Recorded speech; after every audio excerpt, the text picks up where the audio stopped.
So starting us for our Special Olympics Cork City Council 100 metres coming right up. I am Gerard O'Donnell, joined by Cathal Dennehy for the evening now, as the main programme is just getting underway.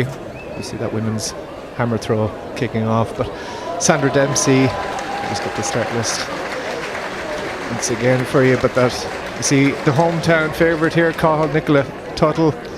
She's in her UCD singlet, but the Bandon lady, after her first throw, we'll get a replay of that. It's still yellow, Ger, the vest. That's all that matters. One of the Ad Astra students, I believe, UCD. Of course, the results, sorry, Cathal, you can be found if you go to the Cork City Sports website. It's the easiest way to get to your live results, or if you want the whole details, it's live.munsterathletics.com/CCS/menu. So you see the men's pole vault, and we'll be straight back over to that. Truly world-class international competition in the hammer. There's clearance at 450 there in the pole vault. This is Charlotte Payne of Great Britain, her first throw. And out that one goes to a very unofficial 60-something metres. I'm not going to try to estimate that one, but we have great action coming your way over the next 2.5 hours or so. As Ger said, highlighted by this truly world-class women's hammer throw competition featuring Cameron Rogers, who's won the last 3 global titles. I just wanted to give a shout out to Padraig and Louise, who've got us started here earlier today and have done such a great job so far on the programme. And you can see now that international programme kicking off from 10 to 7. We're back over to Patrick in the high jump here. He went over a PB of 2 metres previous attempts, but it's not to be on this one. So a big day for him, a breakthrough performance. Clearing that 2 metres is always a good. This is Beatrice Liano. Beatrice Liano of Norway. Yeah, she's one of the big contenders for that. As we said, truly world-class women's hammer. She threw a national record of 73.21 just last month in Athens. And Beatrice Liano was the second longest thrower in that competition, behind, of course, Cameron Rogers, who will be next into the circle. And what a privilege it will be to have a 2-time world champion and indeed reigning Olympic champion into the hammer circle. Cameron Rogers, who is 27-year-old.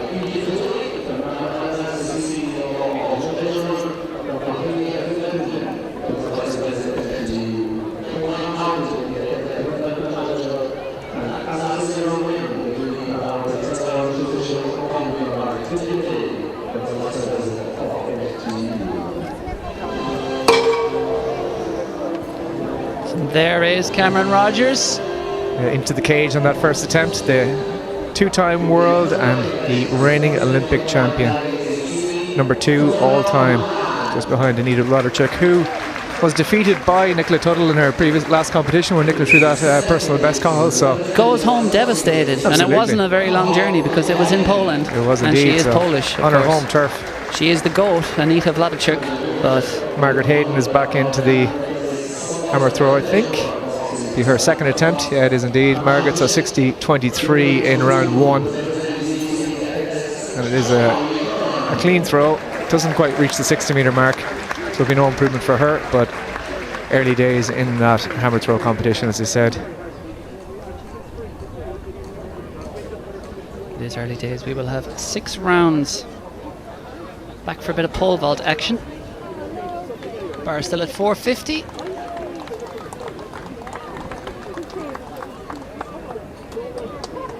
That's the the Ambulance men's 100 metres is the UCD winner there in that one. Our Special Olympics 100 metre women's race is up next on track. The last of the pre-program events is Mariana Walker of Chile takes her second attempt to foul in the first one, and that looks to be maybe outside the sector. Love the way you pronounced Chile there, Ger. Chile.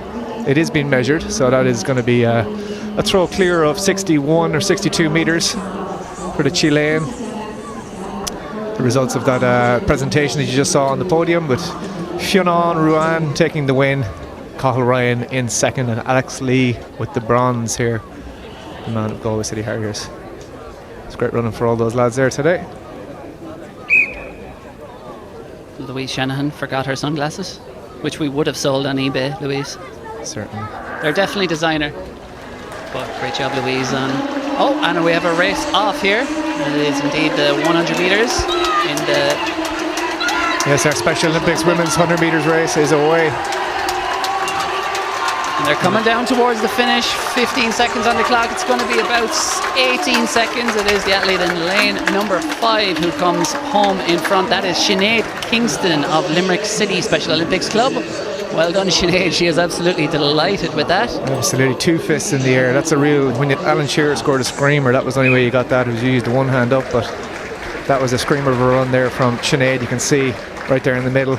She is driving those arms, pumping the knees from early on in the race, and got out very well and held on to that lead all the way through.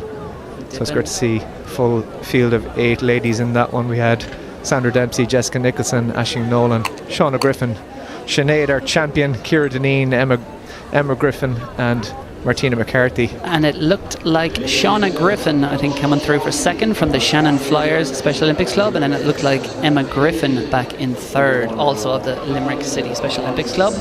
Well done to all the ladies in that 100 metres. Next up on track, it will be the women's 100 metres, which will be coming up at 7 p.m, I think. Yeah, 7 p.m. on the dot. Here's David Cusson in the high jump, so he's been the 2:08 and he just brushes it off with his backside. So David has been the leading light in the men's high jump the last number of years. Back over to Nicola in the hammer with a huge throw, looks to be clear of 70 metres. And a reminder, Nicola Tuttle's personal best 72.73 just last month in Poznan. The Irish record 73.21, and we'll be waiting with bated breath, as indeed she will, to see what that mark was. It's definitely over 70. It's probably 72-ish. 72.73 her best. Load up the live results here, waiting for that mark from Nicola Tuttle. Get yourself onto corkcitysports.ie. You can find the link to those live results yourself to track those field events especially. And there is Nicola taking that throw. Yeah, what a talent she is. Still only 22 years old. She's been on the global senior stage for a few years now already, of course, an Olympian in Paris. As we see Charlotte Payne next into the circle. She lets fly. That goes beyond 70 as well. And Charlotte Payne, that's no surprise. She's also a 72 metre thrower this year. So it looks to be in very similar territory. Yeah, Charlotte was 4th here last year, but is in much better form at the moment. She's in PB shape, or just off it. She'll be preparing for Commonwealth Games coming up. And we see, as you said, Cathal, that first track event of the main programme, that women's 100 metres.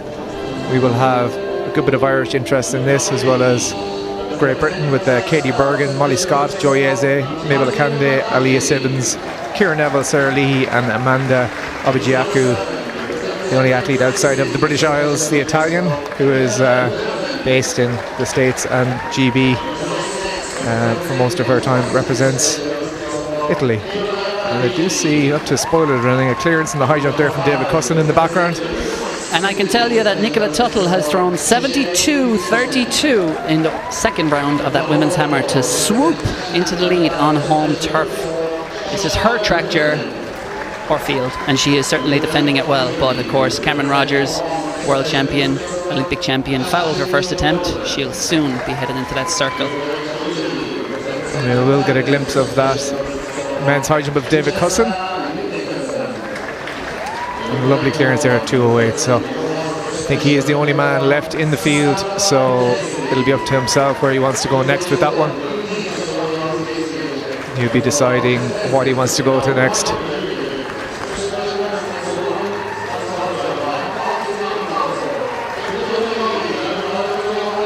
Presentation time in the women's Special Olympic 100 meters.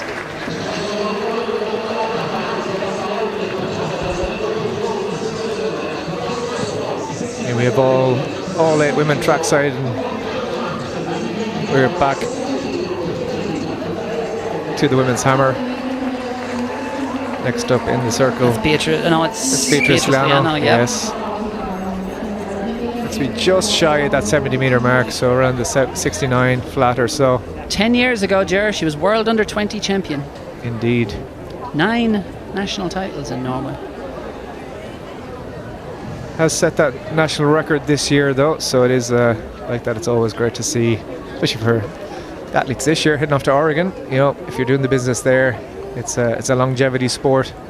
Keep yourself involved and see where you end up. I was at the World Under 20s in 2016, Ger, in Bydgoszcz, and you know what happened in the hammer? Maybe it was Beatrice Liano. I bet you she knows what happened. Someone threw it through the cage. It ricocheted out through the netting, landed on a desk that an official was sitting at, went through the desk, broke the official's foot. They drove an ambulance out onto the track. Anyway, let's not talk about That'd be a negative foul, things, wouldn't it? because world and Olympic champion Cameron Rogers is back in the circle. Foul on her first attempt. This looks like a safe throw, and it is a big throw. That's over 75, I think. Yeah. That is a big one. That might be up towards 78 meters, maybe even. Just looking off the naked eye there, we'll wait for the official measurement, but Cameron Rogers has stamped her superiority over this field. Of course, we all expected her to take victory here, and she's well on her way to doing that. No one in the field has ever thrown that distance before in a hammer competition. Let's get a replay at this superstar of global throwing, Cameron Rogers, 27 years old, 81.13 in Austin, Texas earlier this year. Goes second on the all-time list. Yeah, launches that one to 76.16 it is for Cameron Rogers. So she obviously swoops to the front of this, and we see Margaret Hayden next into the circle. It's going to take a 3-meter personal best from anybody else in this field to get near Cameron, so she'll be able to let loose a little bit now after, most likely, barring some sort of magic from those behind her, securing the win in round 2. So hopefully we can see something really, really special from her in the next 4 throws. George, you know who won the next World Under 20 title after Beatrice Liano? Was it Cameron Rogers? It was! I didn't even look at my notes. I didn't, no. That's just the kind of level of athletics Intuition. mind we're dealing with here. Folks, you should be lucky to have this man. He's coaching athletes who are running here tonight, and indeed at the Morton Games. But we look back to Mariana Walker in the hammer. That'll be a much improved effort from her on her 61-meter throw in the first round, so somewhere around the 64-meter mark for the Chilean athlete. Working our way through, and we're back to the high jump with David Cusson once again.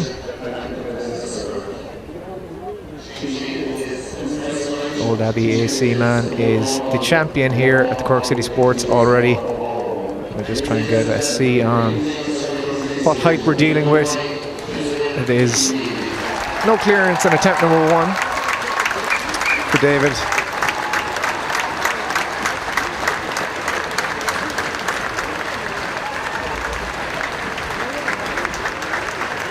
And there is a presentation to the recently retired, at least from international competitive athletics, Phil Healy, the Ballanine Bullet. Grew up just outside Bandon. Did so many amazing things in that club vest, from Liz Coomey to Shane McCormack through her senior career, the coaches that guided her, 4th in the European indoors, 4th in an Olympic final in the relay. So many wonderful achievements. European relay medal in there as well. Phil Healy earned her first Irish senior cap back in 2013 at the European Team Championships, and her last 12 years on at last year's World Relays. What an incredibly distinguished career it has been for Phil Healy, an athlete who blazed a wonderful trail in Irish sprinting. First Irish woman ever to break 11:30 for 100 metres, and the first Irish woman ever to break 23 for 200. What a career. And we're back to the hammer.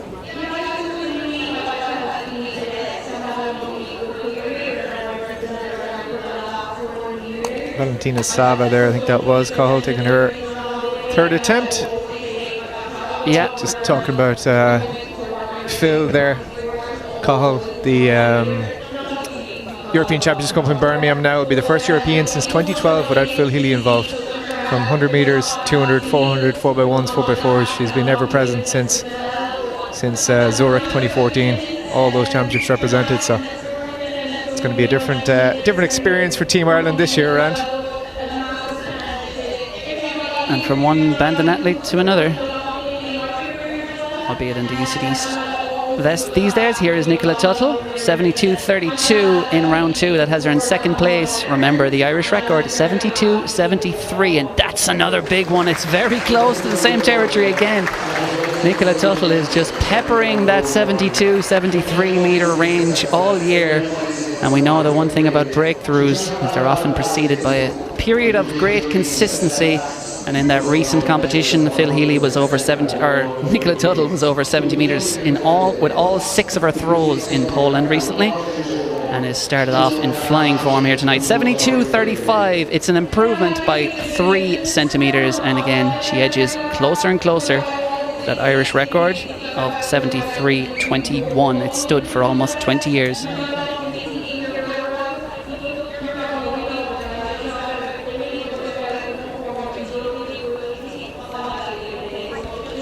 To David Cussin in that men's high jump. Hope we get an update. Oh, and he goes clear. Might see if we can get an update on the height of that bar at the moment. 2:15, that is, he goes clear at. So that'll be a big season's best for David Cussin as he winds up towards the national championships here in Ireland in a couple of weeks' time. So a big performance there, and he is just remonstrating with the officials about where he'll go to next on that one. Women's 100 metres athletes, sponsored by Centra, preparing for their main programme race in 10 minutes' time. David Cussin is just deciding on where he'll go to next in that 100 metres, or in that high jump. And in life. Too right. Have a good think, David. So in this one we've got Katie Bergen, Molly Scott, Sarah Leahy, Kieran Neville were all involved in the World Relay Championships earlier this year in Botswana for that women's 4x1. Joy Eze was part of the team for GB in Tokyo last year, as well as Aaliyah Sibbins at the World Relays this year. Joined by their teammates on a GB scene of Mabel Akande and Amanda Objiaku of Italy. On the outside, she'll be going the 200 metres later on today as well. You'll also see Molly Scott doubling up in the women's 100 metre hurdles not too far after this 100. She'll have about 45 minutes rest. They have to take off her spikes and put them back on again. They have been called to their marks in this women's 100 metres, which will be very much an Britain against Ireland clash. So we are on our marks. First race of our main programme here. Bergen, Scott, Eze, Akande, Sibbins, Neville, Leahy and Objiaku. Kieran Neville is in blistering form, and she just puts her hand up as I say her name, so it's given us a bit more time to tell you a bit more about her. I think that's what that was. So said, camera's on me, give me some more attention. Hammer time. It is Cameron Rogers back in the circle. She leads. This is round 3. What can the Canadian produce? It's not as big. It's not quite as big. It's probably around the 74 metre range. 75 perhaps. So it's not going to be an improvement on that 76.16, but what a treat it is to see hammer throws soaring beyond 75 metres here in Cork as they're on their marks once again. Women's 100 metres 2.0. Yeah, Neville there in that red in lane 6. Personal best this year, 11:31, breaking her previous best from 2019, so 7 years ago. The 26-year-old Limerick athlete should be the one to watch from an Irish perspective here, especially, and she is away well, as is Joy Eze there. and it is very, very tight as we go through. And Eze in lane 3 is coming through nicely in the middle. Sibbons, but it's going to be Eze. I think it's going to hold on for this one. It is 11:44 on the clock. Joy Eze takes the title here at Cork City Sports. Minus 0.6 is the wind speed. So solid running there from all our 100-metre women. Big smiles and hugs all around. And she takes the title here, the Centra Women's 100-metre race at the Cork City Sports. I say the results can be found on the Cork City Sports website for your full roundup, but we will see them on screen very soon as well. You just watch her again. She is a bit smaller in stature, Eze, and she gets away very well, holds on to that lead.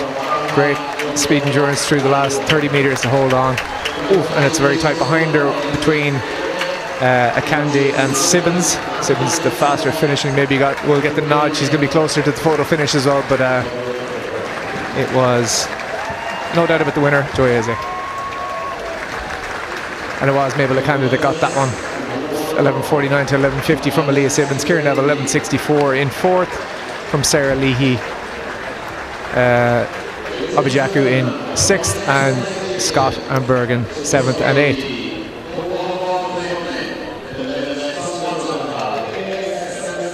So not too much in terms of wind speed. Hopefully that'll die down or even flip direction as the evening goes on. We've got the men's 100 metres coming up very soon. Hurdles and the 200 metres will run off the programme in about 2 hours time, and David Custon is back on the infield. The last man in men's high jump. He's over 2:15 already, and it's a first time failure there at his new height. Not too sure what that is just yet. We'll try and get that to you as soon as possible. 74.90 by the way for Cameron Rogers in round 3. No improvement for the Canadian. 2:19, that is the new bar at the high jump.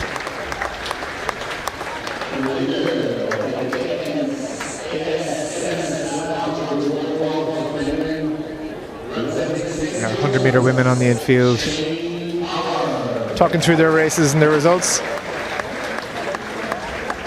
Next up on track will be the men's 100 metres, where we will have 2 races. There is the results of that Centra Women's 100-metre race. Joy Eze with the win, 11:44. It's a GB top 3. Mabel Akande, Aaliyah Sibbons in 2nd and 3rd. Kieran Neville, the best of the Irish, in 4th with 11:64.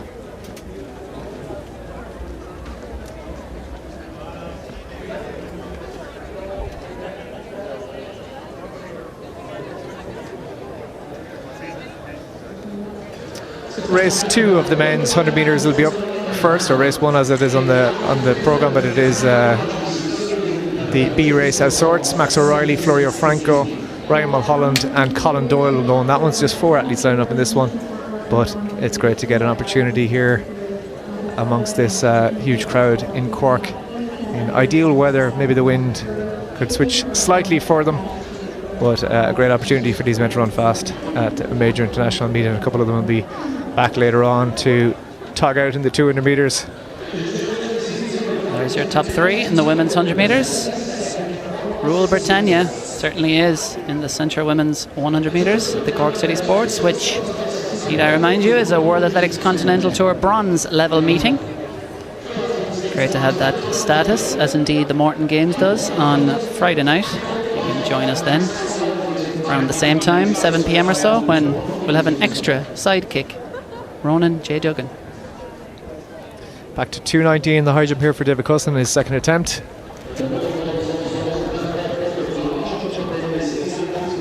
He is the last man standing.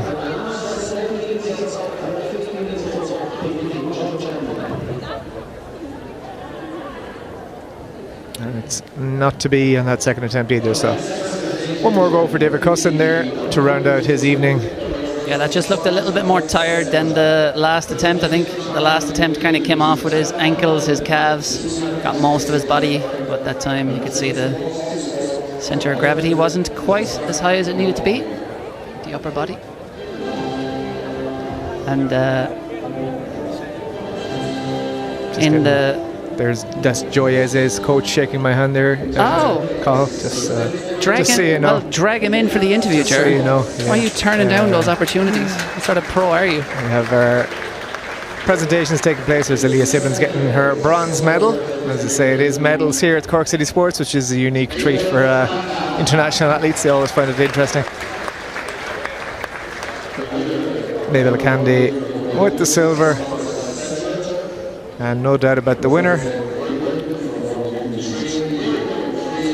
Our coach is certainly capturing this moment on the iPad in front of us. Yeah, he's in iPad dad mode here, and he gets a nice video of their presentation where Joy is at top of the podium, fastest woman in Cork this evening. We know you love a weather forecast. Look at that sweet 0% Ger. All about it. Bit of wind though, and that wind is not exactly assisting the sprinters, but it should die down a little as the evening goes on, and it's just about perfect temperature for middle distance running. It was due to be headwinds for the early part of the evening and then switch to later on, so those 200 metre athletes certainly be hoping for it, but we will have our men's 100 metre races come up next. Those field event competitions will be going alongside all these track events obviously, but we'll be going from the men's 100 into the women's 3k, into the women's 100 metre hurdles, men's 3k, and the women's 800 followed by the men's 800.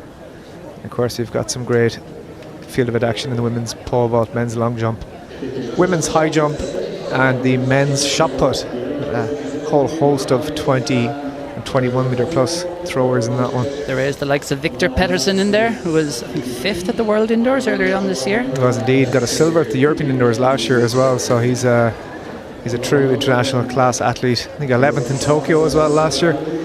Yeah. Last attempt at 2:19 for David Custon here in this men's high jump. I think it's a clap going from the crowd. Time to go to the crowd, as they say, Ger. Exactly, yeah. If ever there was a time, he saved it up for last. Hopefully it's not last. He can go clear and push on. So David Cusson, attempt number 3 at 2:19. Can he get it? He needs it, and he's missed it, unfortunately. It was a good attempt, better than the second attempt, but not quite the height on that one. Yeah, no, good competition for David to go clear at 2:15 and get a couple of good attempts at 2:19. Just drops the shoulders a little bit early. I think he had maybe would have been his closest attempt if he just got his timing right, but again, he's short in competition so far this summer, so that'll all come to him as he gets used to conditions and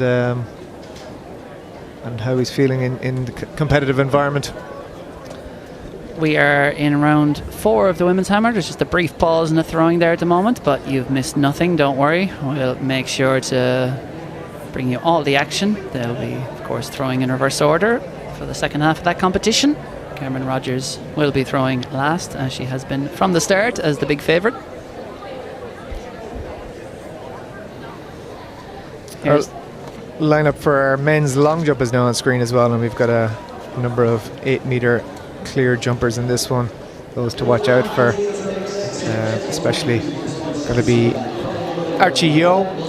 Broke that 8 metre barrier at the GB Champs just a couple of weeks ago. A big breakthrough performance, his first time over 8 metres. So he'll be hoping to take down the title here, the 8:06 for second at the British Championships. So Jason Smith there, you see. He's so good, they give him a page on his own. That's what I was waiting to see. I was like, maybe he's a late withdrawal, but he is there on the screen on his own. 8:18 windy just 3 days ago, Cathal. So yes, we'll see how travel has suited him. But I'm always amazed by these international athletes, especially athletes from the States, popping across to Europe and pulling out big performances in Diamond Leagues and the European Tour. So we can see what Jason Smith can do today. 8:03 is his wind legal season's best, so comfortably over 8 metres. And from an Irish point of view, we've got Shane Howard, who's 4-time national champion, local Cork man too. And we've got an interview trackside with Joy Eze now, our 100 metre women's champion. So joining me here at the finishing line is Joy Eze of Great Britain. She's just after winning the 100 metres. How do you feel after that, Joy? I feel really good. It's my first time in Ireland, so it's nice to come here, get a feel for the scenery. I've never been, as I said, I've never been in Ireland before, so I don't know what the track would be like, but yeah, I was decently happy with the race. It's nice to win, obviously, so just take that momentum into my races next. Yeah. So you have no plans in the next few weeks, or? Really, I'm just focusing on my graduation that I'm doing next week. I studied Masters of Pharmacy, so that's a big occasion for me. And then from there, me and my coach will sit down and look at potential races. Possibly there's one in Belgium I'm looking at, but again, we need to confirm that. So congratulations, Joy, and thank you for coming to Cork. Thank you. Great to hear from our women's 100 metre champion there. Joy is a first time in Ireland and takes the win, so she'll be back, I hope. And I hope she doesn't get a false impression that it's like this all the time. I was just about to say, don't tell her anything. Because let me tell you, Joy, there is not much joy around here in November time. The weather is always like this. She's based in the northeast of England, and up around the Newcastle area, anyway, so she's used to this kind of weather. Don't worry, Carl. And or not this kind of weather, the Irish weather, rather. Yes, this is Irish weather. What are you talking about?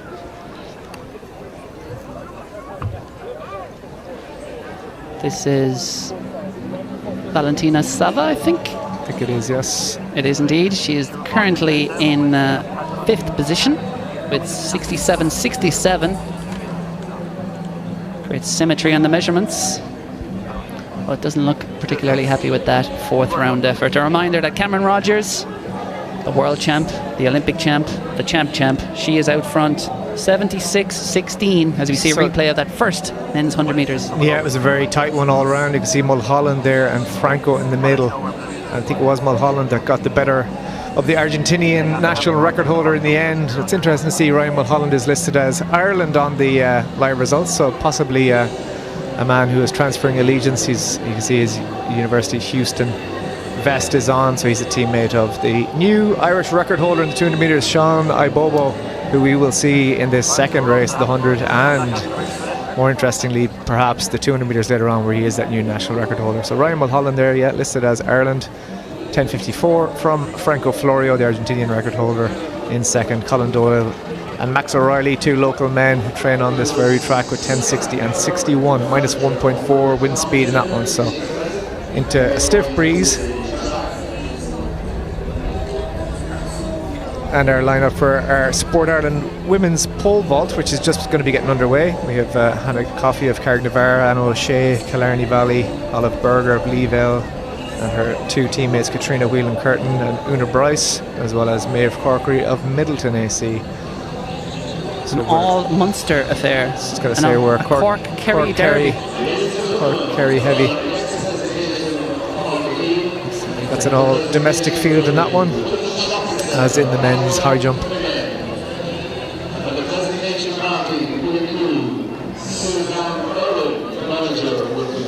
Whereas two of our men's 100 metres will be next up on track. We will have a full 8 men in that one, with some strong Irish interest as well. So we've got Dominic Ilovsky of Hungary, he'll be in lane 1. We've got Kobe Hilton in 2, he is last year's winner here. Ipe Takeda got on the podium as well last year, the Japanese man. Anej Prapotnik of Slovenia. Borja Canola, Ireland's fastest man this year, over 100 metres. Sean Ibobo, as I said, national record holder in the 200 this season in the States. Gabriel Maya of Portugal, and Ian Kerr of the Bahamas will round it out, the Bahamian Olympian in the 200 metres. As we see the men's. Propotnik there in the middle, Cahill as well. He is there in the Slovenia vessel lane 4. He's 10.09 this year, so he may just be the man to beat that national record coming in June. And took down his national title. We see David Cusson getting his gold medal, 2:15 for his winning jump. But it is going to be the Irishman will be flanking him, with Ibobo right beside Propotnik. Bori Akinola on the very outside. He's been in PB shape this year as well, 10.19. Peppering those 10.20s in all the meets across the board. Irish indoor record holder, of course, and the winner of the last 2 indoor championships and outdoors last year. So he's certainly been the man to beat in the absence of Bori Akinola, in absence of Israel Otunde. There actually is a change in the lane orders there. So Bori is in the middle. He's going to be in that yellow UCD vest, as we see the men's long jumpers and he should lined be up on the field. He should be in the middle, Joe. Absolutely. He's the national champion of Ireland. Big time, front and centre. There is Ryan Ono. He is a Leeville man. That is the local club here in Cork. in all that Puma strip, so he's an under 20, as is Michael Kent beside him. So Michael has won standard for the European under 20 championships this year, so he'll be looking to get another one here today. And Shane Howard in that blue and pink multicolour, the 4-time national champion, 778 at his best, 72 this year. So Victor Gabriel de Assis, the Brazilian, gives a wave next, followed by Jack Roach, the Great Britain, PB 783 for Roach. Gino Subasic is up next, 787. And then we will break into our 8-metre men. Alex Farquhar, son we've seen here before at these Cork City Sports, 801 at his best. He hasn't quite got there yet this season, but why not today?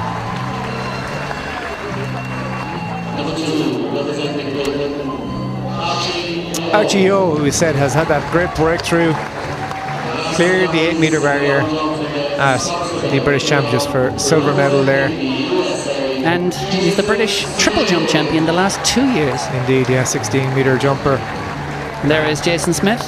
Jason Smith. Jumped his best wind legal this year is around 795, I think. I think 803 he has. That possibly was indoors though. Oh yes. But 818, as I said, windy just a couple of days ago in the States in Chula Vista, California. So he will be hoping to get somewhere near that again today. He was third in Cork a few years ago. As we see Charlotte Payne in the women's hammer. That's a 67-metre throw or so. Charlotte Payne's best, of course, is 70-90 from round 2. That has her in 4th position at the moment. Nicola Tuttle is still in 2nd. So Nicola Tuttle will be throwing next. We'll be trying to keep an eye, although the men's have been called to their marks in the men's 100 metres, so we better go across to the track for the men's 100 metres. Yeah, our 100-metre men's A race are on their marks. And it is from right to left. We've got Maya Murphy Kerr. This is the 200 we're looking at here. That is your men's. So as I said, Propotnik there in the middle of Slovenia might be the man to beat in this one. But we are called back, and it gives us a good chance to look at Nicola Tuttle here in the hammer circle. Her 4th throw. She launches it. It's going to be shy at a 70-metre mark, but again, stacking good performances there in that one. And she can hopefully unleash something a little bit bigger in the next 2 rounds. Yeah, I'm sure her coach, Killian Barry, will be trackside and passing on some technical insights. Fine thrower himself, based in the States for a period. Back home these days. There we have it. We've got Dominik Ilovsky on the right. Kobe Hilton, as I said, 2025 champion in 2. Ipe Takeda goes in 3. Anish Propotnik, the 10:09 man this year. Boriak Enola in lane 5. Sean Ibobo, he looks to the heavens. He goes in lane 6. Gabriel Maia in 7, the Portuguese. And Ian Kerr from Bahamas goes in lane 8. Ireland's fastest men up against the best of Europe and beyond. And we are cleanly away this time of asking. And it's all to play for here. Akinola in the middle, they're going very, very well. Propotnik now trying to battle with them. The Slovenian green vest is going to come through, and it's going to be Akinola. Gets through for 2nd from Sean Ibobo. I think got up for 3rd there. We just see him stumble across the winner of that race, but it was Akinola got out very, very well. But Propotnik there, as I said beforehand, he is the man. He's in the form of his life in that lime green Slovenia. 10:24 with a -1 on the clock. Good running with a headwind. Absolutely, and it was Boriak Enola indeed that got the 2nd spot there with 10:36 from Sean Ibobo. We'll get a replay of that one. Impressive relaxation on the face of Propotnik over the last 30 there. You could just see Boriak Enola had that half-metre to find in the last 30, and he just kind of was straining his face, his neck muscles. But look how relaxed Propotnik was there. Yeah, that 200 metre strength of Ibobo coming through as well in the last 10-15 metres, but just a bit too much work to do.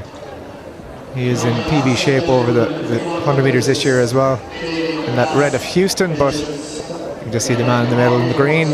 Propotnik, smooth and controlled all the way through the line.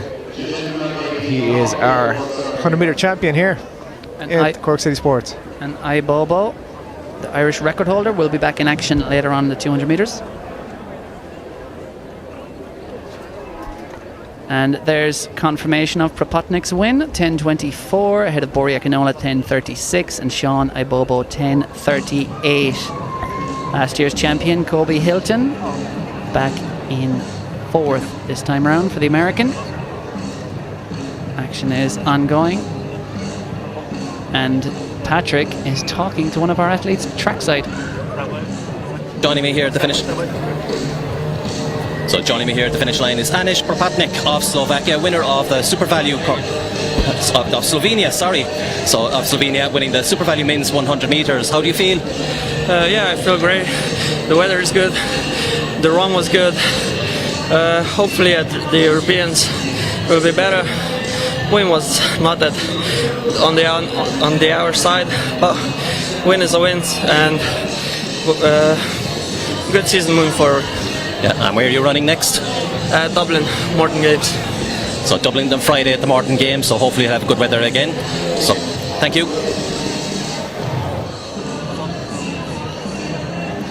Yeah, good to hear from Potnick there. As it says, a good win and looking for better at the European Championships in Birmingham coming up. But all you can do is win and beat those around you on the day.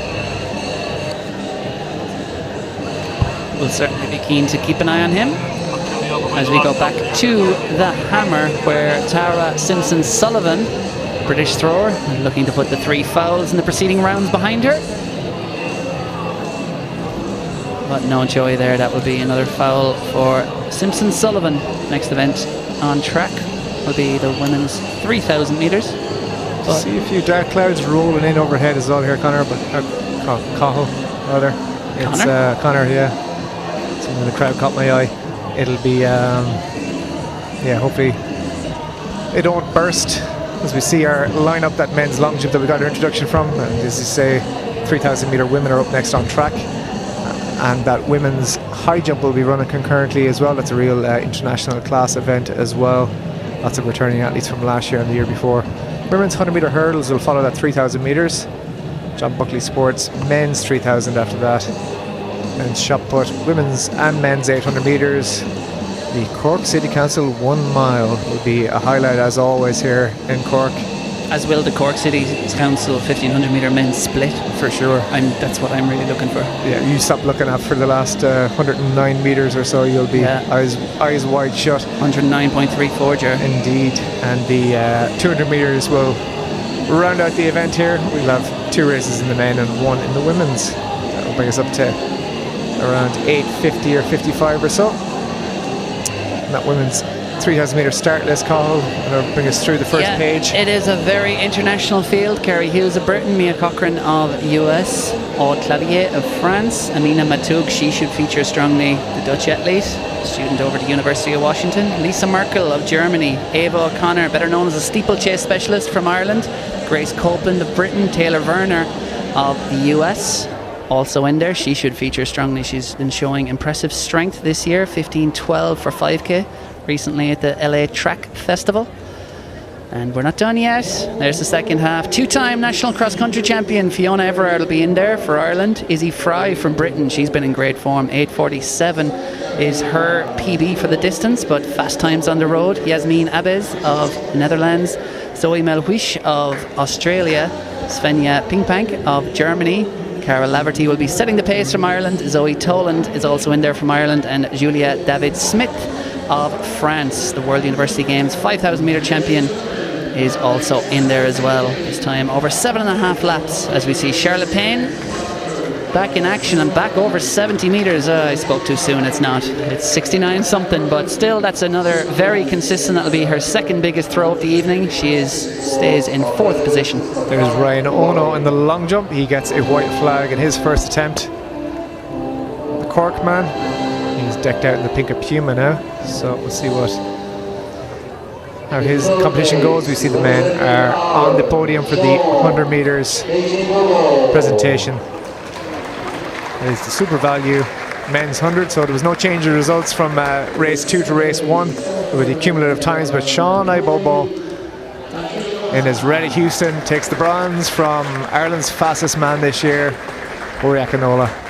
There is Nicola Tuttle. This is her second last throw, 72.35, her best so far Can she improve her personal best? Can she improve her position? That's another big one. It's about 72, 73 again. This is big again from Nicola Tuttle, who's just showing such excellent consistency. The 22-year-old from Bandon, student at UCD. And she's just getting better and better and better every year. A world finalist last year at the tender age of 21. Appeared at the Olympics at the age of 20 in 2024. Michael Kent on the long jump runway. He's breaking new ground in that long jump this season so far. Will he get a white flag? He puffs out the cheeks and it is being measured. So Kent has gone to 764 this year, the under 20 athlete. He's looking to try and get himself a second qualification. As you see Nicola back in the hammer throw for that replay. Keeps herself in the circle at the end. Do we have a distance on that one yet, Cathal? No. No distance yet. At least not in my system. But let me scan the horizon here and see if I can see it on the board. It says 0 on that board, and I'm pretty sure it was bigger than 0. But we're still waiting on confirmation from that throw from Nicola Tuttle. I think it might have been an improvement. 72.35 is the mark she's trying to beat. She's not going to improve her position probably overall, but she's in second. Let's see what she has thrown. Okay, a few gremlins in the system, I think, because that measurement is not yet up, even though the laser has been in place. But we'll look back to the men's long jump. Yeah, the infield screen is no update either. That is Shane Howard. Brideville AC is now the club he is representing in Cork. A multicoloured singlet. He does get a white flag as well, so we'll see what pops up on the board for him. As I say, Nicola Tuttle's name is still on the screen of the hammer, so that measurement has not been corroborated yet. The measurement stick is still in the field. Cameron Rogers patiently waiting. The man with the measuring stick is standing stoically with it in the ground. This is mind game surely from Nicola Tuttle here. Told him, stay out there for 5 minutes with that stick now. Get inside her head. Yeah. Don't think that works on a 3-time global champion, however. Possibly not. 7.25 I think that was from Shane Howard in the men's long jump. And still the man stands with the stick in the ground to the left of your shot there. He and is still absolutely outstanding in his field there at the moment. He is really out there standing. Anyway, let's bring some samba flair. The cease here is on the runway. That'll be his first attempt at the men's long jump. Give his country something to celebrate. It's been a tough week. It has. And he is going to get the red flag here, I think. Yeah, we don't have a measurement. There's our man with the stick. He's still there. He's actually modelling for a still life portrait. Yeah, look at him. That's a picture of Irish life there now. That is, there was one. That is an Irish man doing his job. Look at that hat. The stance is impeccable. Look at that hat. Look at his shirt. A grazing herd of cattle will just pass by any minute now. The pants with the shirts and the bib and the hat. It shouldn't work, but it works. The man can make it work. And he's still waiting for that measurement from Nicola Tuttle. Maybe it's just that big. Hopefully so. Just verifying and re-verifying. Or else, the laser is acting up. One or the other. But those results will be on live.Munster Athletics. If you go onto the Cork City Sports website, it's the easiest way to get yourself through that link. Or go to trackathletes.ie, Cathal. I don't think they're an official sponsor, but Louise, who you heard on commentary earlier today, is half of that website, which provides a huge service to both Irish and international athletics in terms of links to live streams, results, calendar, everything and anything, and it's only ever improving. So it's a great service to Irish athletics, and there's links through there for your results as well. Yeah, chapeau to Louise Shanahan and Elizabeth Egan for doing such stellar work.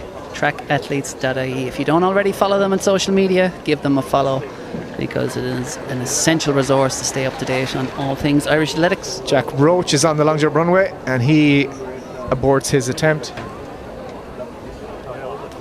We finally have a measurement for Nicola Tuttle's 5th round effort. It was 72.12. So no improvement, but it is a third throw over 72 metres. I'm pretty sure that might be the first time she's ever done that in her career. So outstanding consistency. Hasn't quite got that personal best yet, but she's getting very close to the Irish record and indeed her own personal best. As you say, just 22 years of age, is still ever on the up. World final last year in Tokyo, and of course at the Olympic Games at the age of 20 as well, 2024. But here is, speaking of those Olympic Games, the champion, the champ of champs, 2023, 2025 world champ, 2024 Olympic champion. Cameron Rogers in the circle for her fifth throw. 76.16, her best so far. That's not going to be an improvement, although it is another very big throw. It'll be probably good enough to win the competition, but not going to improve on the 76.16 for the athlete who, back in her college days, she won 3 NCAA titles. She's from Richmond in Canada, went to the University of California, Berkeley. They are the Golden Bears, Ger, before you ask. I had breakfast in Richmond just last Friday, Cahill. How'd that go for you? It was really nice, I must say. Was there a plaque Didn't quite honouring see. Cameron Rogers' No. achievements on the wall? Didn't see it. I'm sure there was, but I just didn't see it. You were too drunk over your breakfast. But we're off in this women's 3,000 metres. We'll try and get you up to speed. We will have 7.5 laps, of course, to sort them out. Quite a big field in this one, Colin, as we've seen. We had a couple of pages of start list there, but it takes off at a comfortable pace and there's no pushing or shoving. Everyone settles into place. We will have pacemakers in this one as well, so everyone settles in towards 200 metres. Yeah, and just slotting in behind the pacemaker there, number 7, that is Grace Copeland, and then it is Aude Clavier of France, back in 3rd at the moment as we see them, and then Zoe Toland as well of Ireland in there as well in the mix. But very early on so far, we'll see what kind of pace these ladies are moving at when they come up here past 400 metres. But lots of athletes in here who have run in the kind of 840s, 850s, many in the low 9 minutes. Of course, Fiona Everard, the 2-time national cross-country champion, will be keen to get under 9 minutes for the first time. They come through 400 metres there in about 71 seconds. So, of course, 72 is 3 minutes per kilometre, equals 9 minutes for 3K. So they're on about 850, 853 pace or so at the moment. And it is a good job being done by our pacemaker. That is Cara Laverty, towing it along at a nice consistent pace, and that's exactly what you want to see in a distance race. No athlete running too wide, just everyone getting in line. No need to be a hero in the opening kilometre. This has been strung out nicely, and it is Grace Copeland back in 2nd, followed then by Aude Clavier in the gold and blue of the Nike strip, and then back in 4th as we see them in the red, that is Zoe Toland. Yeah, nicely strung out there. As I said, 150 or so early on the clock at 600, but of course that 200 metre mark will be the lap splits for these ladies to pay a bit more attention to. The clock down the back straight for them to see where we're at, and for Cara Laverty to make sure she is on pace there. The Finn Valley athlete out front is setting the mark for this big field, and we have picture-in-picture Jason Smith taking his first attempt in the long jump. There were gasps from the crowd there. There were gasps from the crowd for the picture-in-picture, I think. That was the real revelation of that last few minutes. But he is what an age we live. Clutching his metaphorical pearls here, and he's bouncing around. Let's just see if he's getting... I think he's got a red flag. There doesn't seem to be any measurement taking place. And the official is just telling them, yeah, red flag is raised there. Unfortunately, there's a big... Ruined it. As you see his reaction there, and the crowd reacted similarly here, but Cara Laverty is still setting the pace out front here, Cahill. Yeah, back in 2nd, it's as you were, as they pass 1 kilometre in 2:55, so 8:45 pace being laid down here. It is Grace Copeland back in 2nd, then back in 3rd it is Aude Clavier of France, and then Zoe Toland, and then it is Fiona Everard also in there as well for Ireland. She's running very well at the moment, as I said, trying to break 9 minutes for the first time, and that is a very realistic ambition for Everard.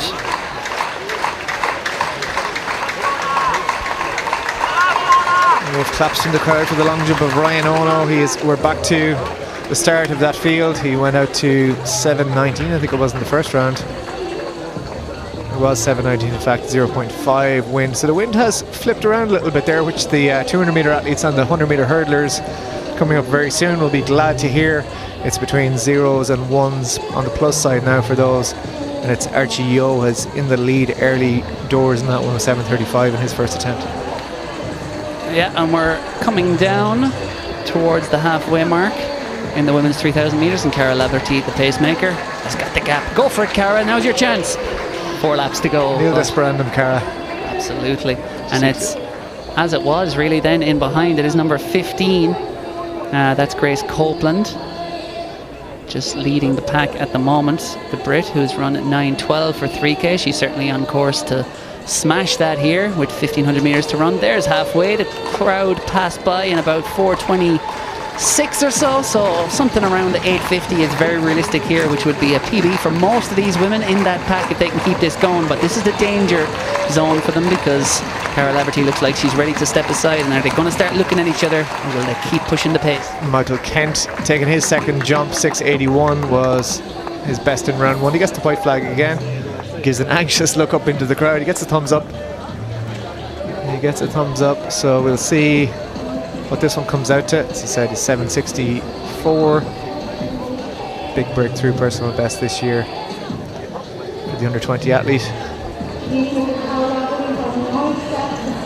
And the pacemaker has stepped off, Cathal, and it's all to play for in this race. You see they're all bunching up down this home straight. Yeah, Grace Copeland there, just ahead of Carrie Hughes it is there on the inside, and then number 9 coming up on the outside. That is Lisa Merkel of Germany.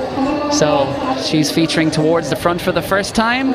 Pace is starting to lag just a little bit, but lots of running still to be done by these ladies over there. But it is a big group clustered together at the moment, and that is impressive stuff from the meet director, because they've pitched in a very competitive battle here, and a reminder that a lot of these women are moving at personal best pace as well. So there should be a slew of personal bests if they can keep this pace up.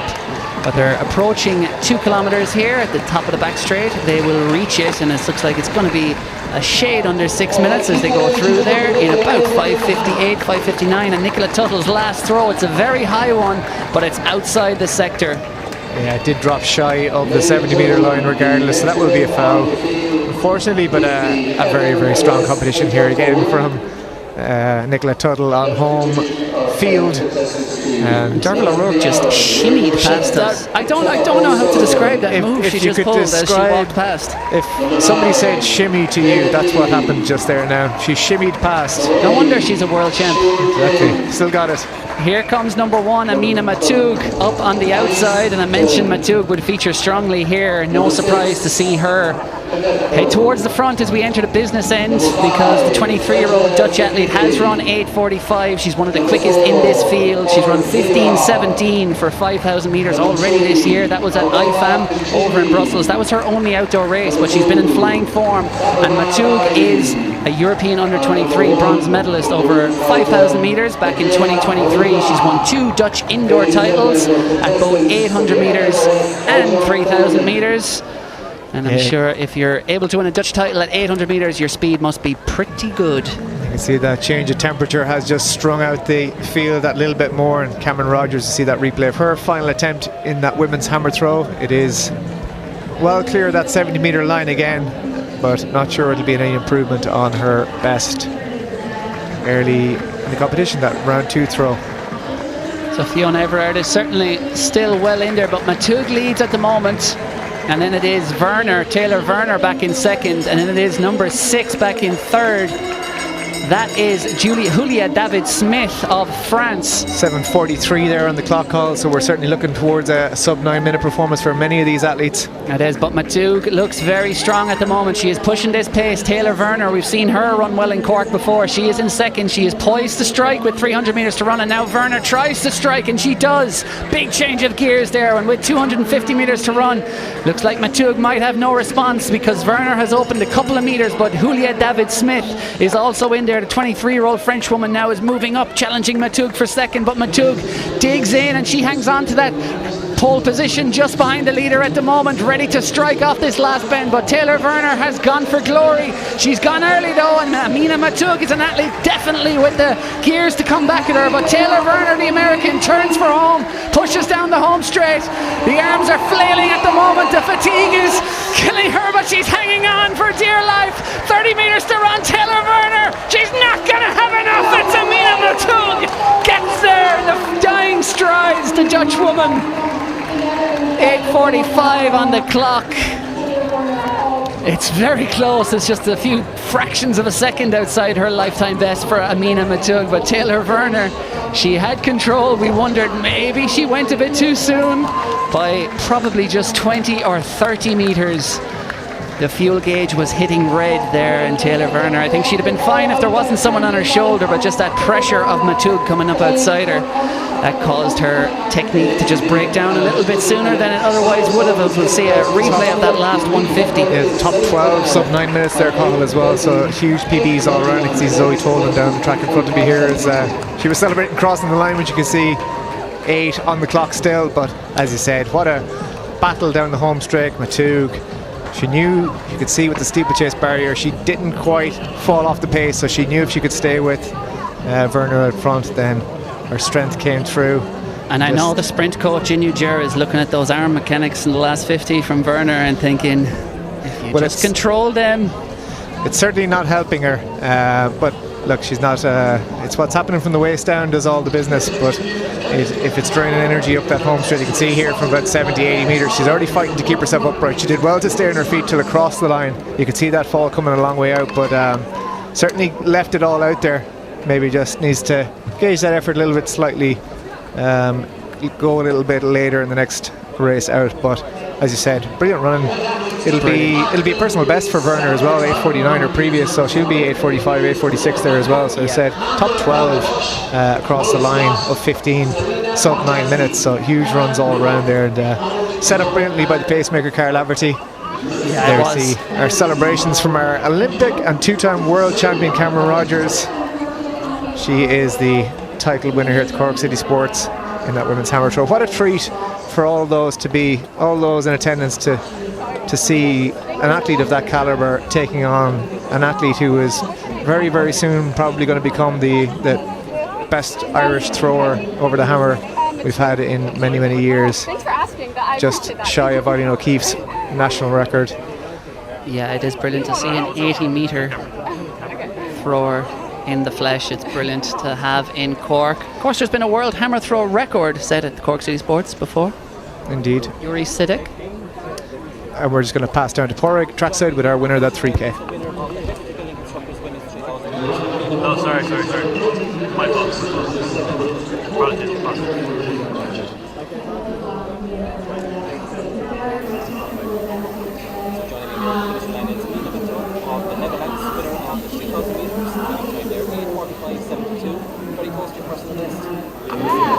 To be honest, when I came here, I didn't. Unfortunately, our interview trackside not quite coming through, but hopefully we'll be able to capture a replay of that maybe later on.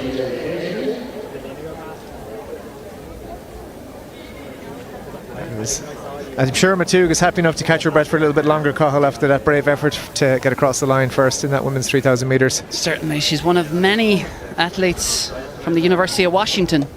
Go Huskies, who are competing here for various countries. That was Aoife Sullivan there, you see in the green t-shirt, just taking a practice jump at the high jump, that women's international field. And our women's 100-metre hurdlers are getting ready. They're taking their practice runs over the first hurdle as we speak.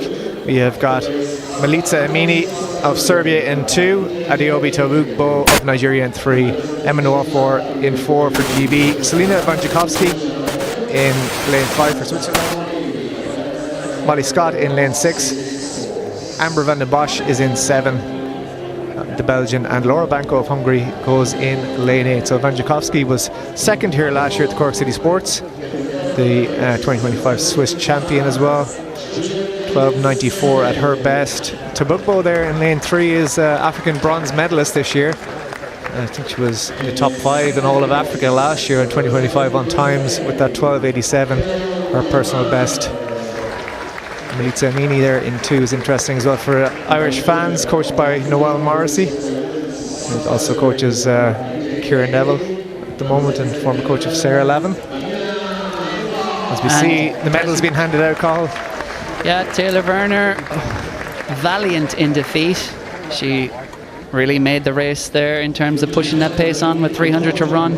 Mina Montug was able to draft around the final turn and recharge for one last move. And she got there in the end. the University of Washington Husky. 8:45.72, just outside her personal best, but big PB for Taylor Werner, well earned back in second, 8:45.85, and Julia David-Smith of France back in third. That is also a massive PB by 8 seconds for David-Smith. Brilliant running by all those ladies. And Fiona Everard there back in sixth, leading Irish woman, also way under 9 minutes for the first time in her career. And after a top 10 at Eurocross and top 25 at the World Cross, 2 fantastic runs through the winter, she's showing that she can certainly do it on the track as well. And there's Ryan Ono again, just having a look back at his previous attempt. He has gone up to 7:36 in round 3. And we are going to pass back down to Padraig with that 3,000 metre winner once again. Joining me here at the finish line is Mina McTugg of the Netherlands, winner of the Cork City Sports 3,000 metres. 8:45.72. Are you happy? Yes, I'm very happy. I came into the race just like wanting to race it for placement, and I didn't really care about the time. So I'm glad I got both. Like I won and I got a good time, so I'm really, very, very happy. Where are you going next? I'll be going to Dublin, finishing the Irish tour with the 1500 at Morgan Games. I'm excited. Yeah, so we wish you the best of luck on Friday night. Thank you so much. Okay, thank you, Mina.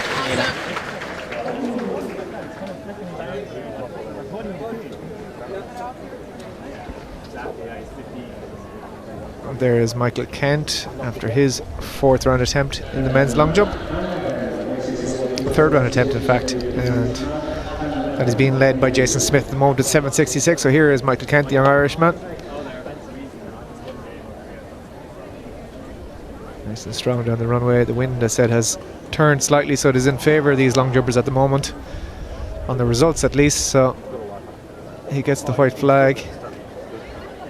Don't see a result on the board just yet for him.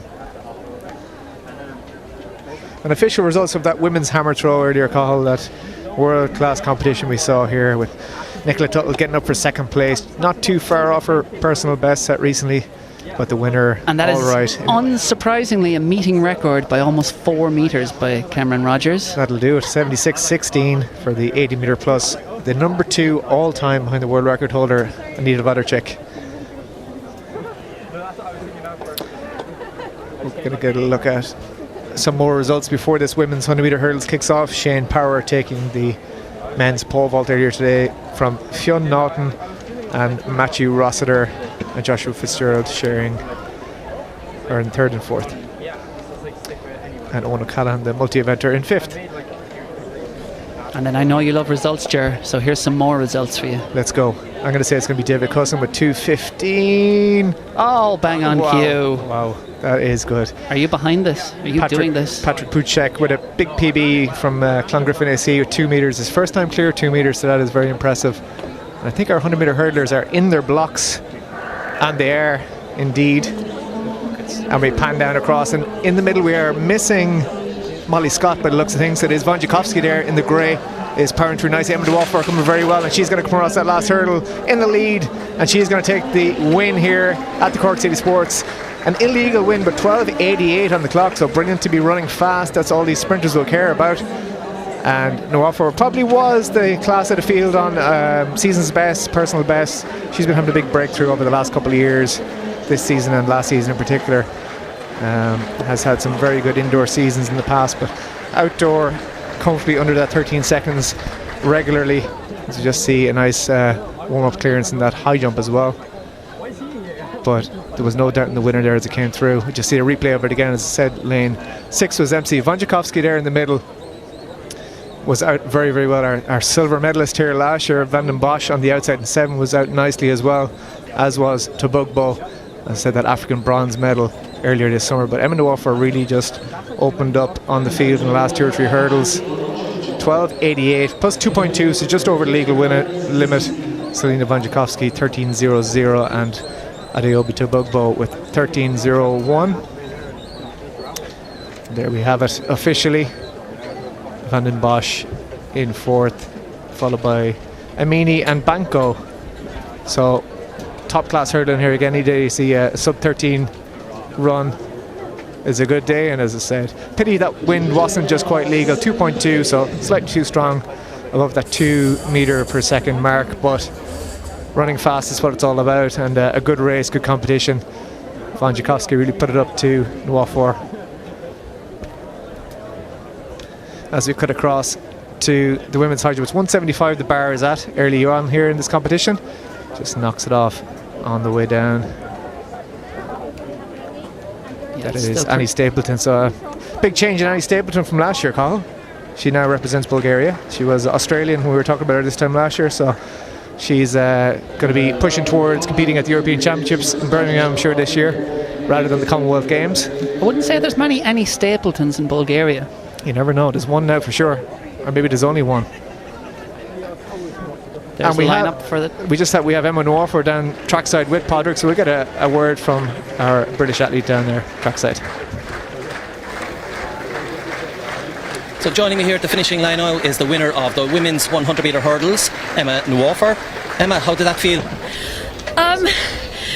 The start wasn't great. I think I decided to go on my own accord, but with all the girls ahead of me, I was just like, uh-oh, you need to get back into the race. So I was just like running as hard as I could, and then we had a really strong wind with us as well, which is sometimes challenging over the hurdles, but I was just trying to stay in form, not crack under the pressure, and luckily I came out with the win.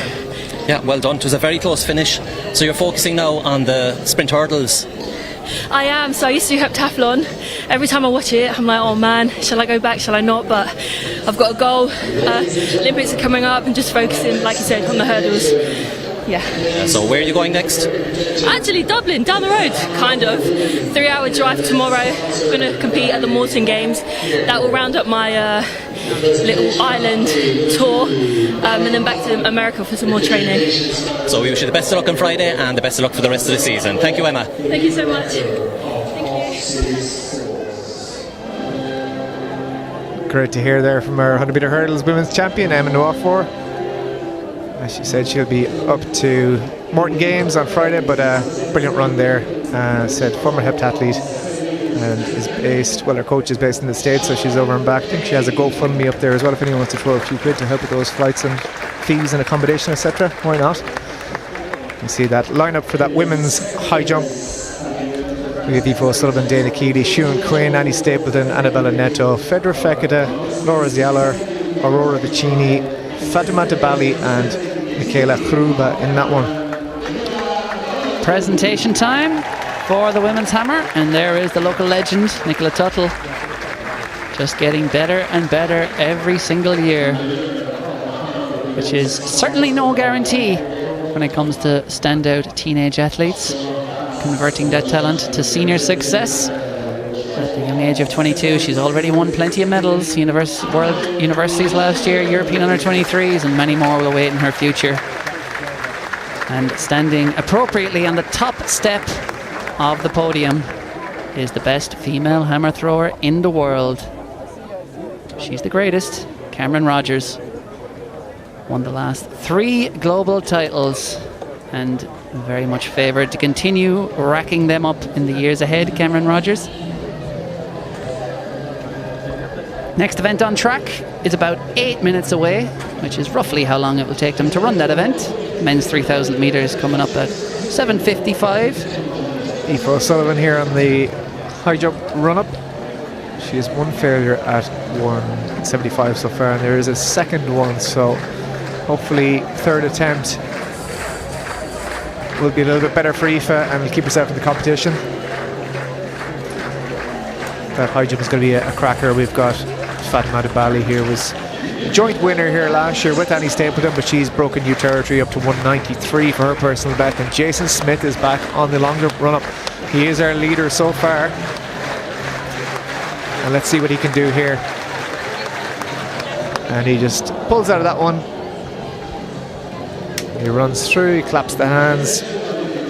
He knows there was something good there, but as I said, that wind is picking up a little bit behind these athletes, so especially for the long jumpers, they would have done their warm-up into a slight headwind. There is Siún Quinn taking her attempt at 175. Second failure for Quinn as well. She went over 175 to take the Irish Under-20 title last weekend. Has gone over 185 in the States this year. She's over in Illinois with her jumping Irish compatriot Elizabeth Ndudi, Irish record holder in the long jump. So she's gone to new heights, 185 this year as well, but competition not quite going to plan so far. As I say, those wins will be challenging for those athletes in the long jump and the high jump. Indeed, they'll be going to a headwind now. Would have had the wind on their backs probably as they were warming up. It has switched slightly down to our pole vault women competition as well, and we just see it's all action. Annie Stapleton, it's second failure for Stapleton as well at 170. She's not quite in the same form as she was last year here, but she'd be hoping for a little bit higher than that. We'll have a third attempt at 175 to keep herself in the competition.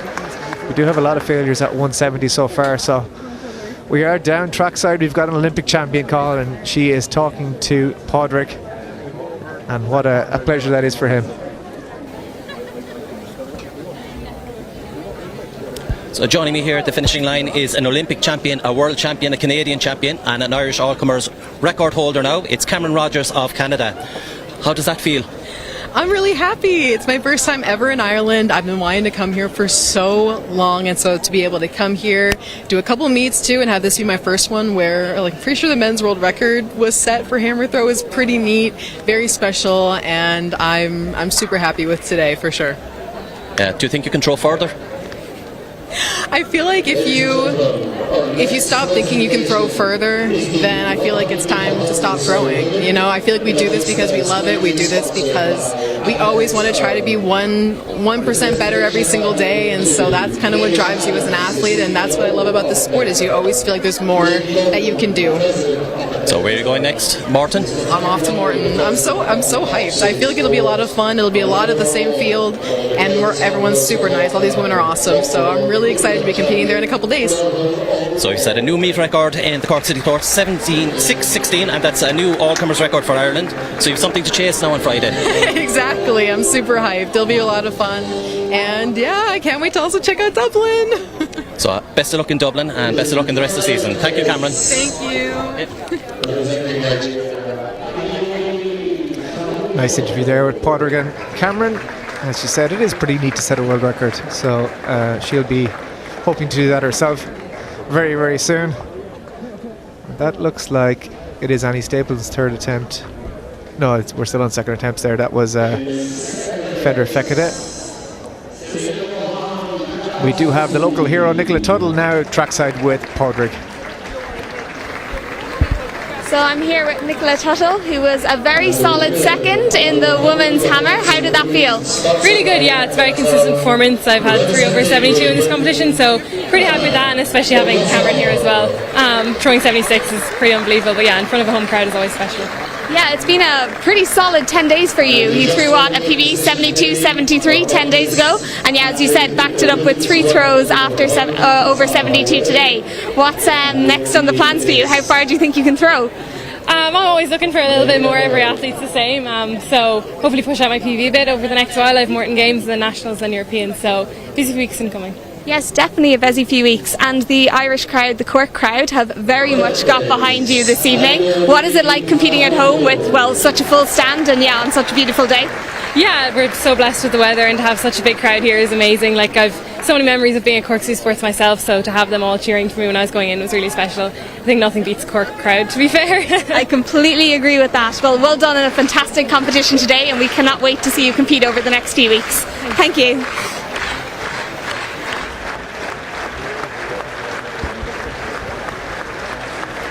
Great to hear from Nicola Tuttle there. We're back with Jason Smith on the long jump, or it is Farquhar's son in fact, in the men's long jump.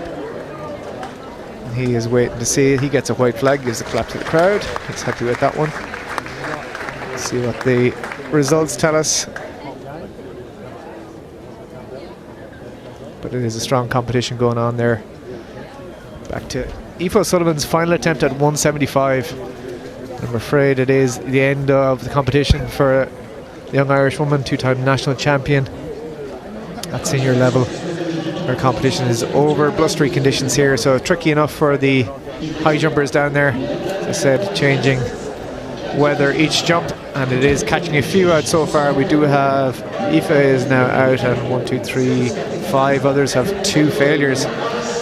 This is the current standings in that men's long jump. Jason Smith is in the lead with Archie Yeo at second place in 7:51, and Jack Roach probably going to form so far.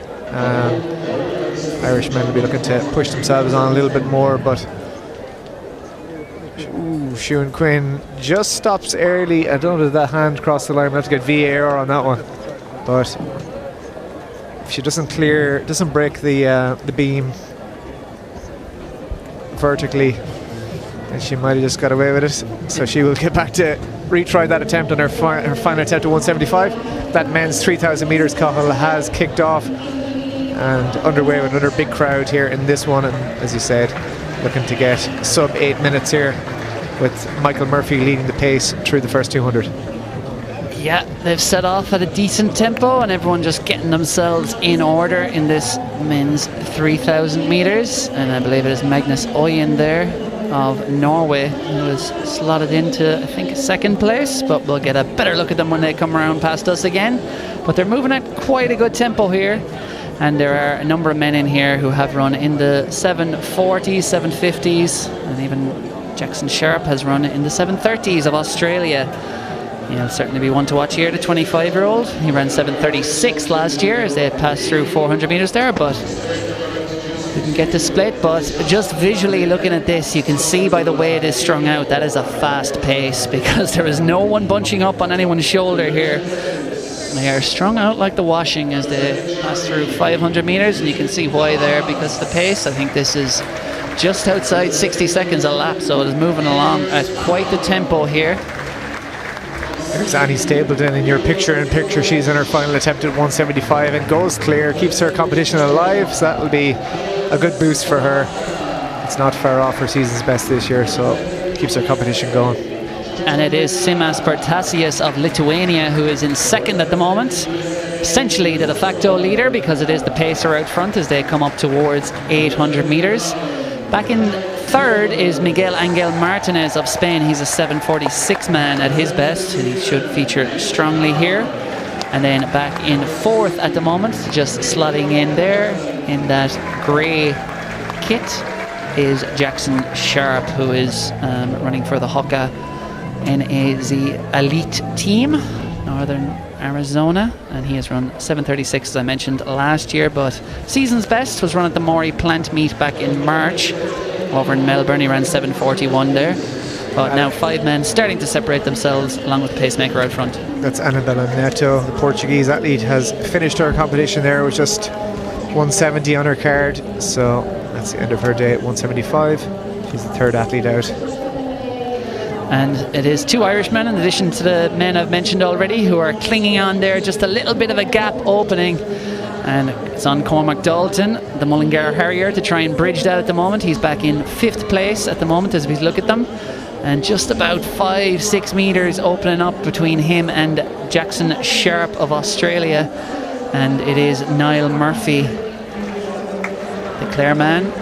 Brilliant cross-country runs he's turned in, and running very well on the track here. His personal best is only 8:14, but he's an athlete operating at a much higher level than that, and he's certainly going to be looking for a sub 8 minute time here. Unfortunately, we see Fedra Fekete just go out there in the women's high jump. She was third here last year and won it back in 2024, but end of her day at 175. And Ryan Ono there back on the long jump runway. He is down to 5th now with his 7:36 third round attempt. The wind is definitely picking up here. It's blustery around, and it is going to be a need for some adjustment on those runways, but he has got a white flag, so he's waiting around to see. I think he's got a white flag. Waiting to see. But it is Miguel Angel Martinez, meanwhile, in the 3,000 metres, who leads the way at the moment, and Jackson Sharp is in there back in third. And also in there, of course, is Cormac Dalton and indeed Niall Murphy. And they're run through 4 laps there. And I'll give you a better idea of just exactly how quick they're going when they've 1 more lap completed. They hit the 2K marker, but 5 men separating themselves from the rest. And it is still a very good tempo that is being kept up here. De Assis there on the long jump runway, the Brazilian. Best of 7:38 in round 3, so he's sitting in fourth at the minute. I think he's got a red flag on that one. Don't see measurement taking place. And meanwhile, in the 3,000 metres, Simas Bertasius leads the way for Lithuania, the 7:42 man. He is keeping this pace honest through this middle section. But then back in second, it is Miguel Angel Martinez of Spain. Angel Martinez, who ran 28:01 for 10k on the roads in Laredo in Spain back in April. He's slotting into second there, showing very impressive strength. Let's see what his speed is like. They're now approaching 2,000 metres and the pace is quite good. Looks like about 5:16 or so on the clock, so it's a sub 8 minute pace. It's looking like it's going to come in around something close to 7:50. And I have to say, Cormac Dalton of Mullingar Harriers, a 27-year-old, back in fourth there. At his best, at his fittest, at his healthiest, this would be no surprise to see him up there running this time, but he has just come back off a stress fracture in his femur. And Ger, I've had one of those myself, and it's certainly not as much fun as it sounds. I would not recommend.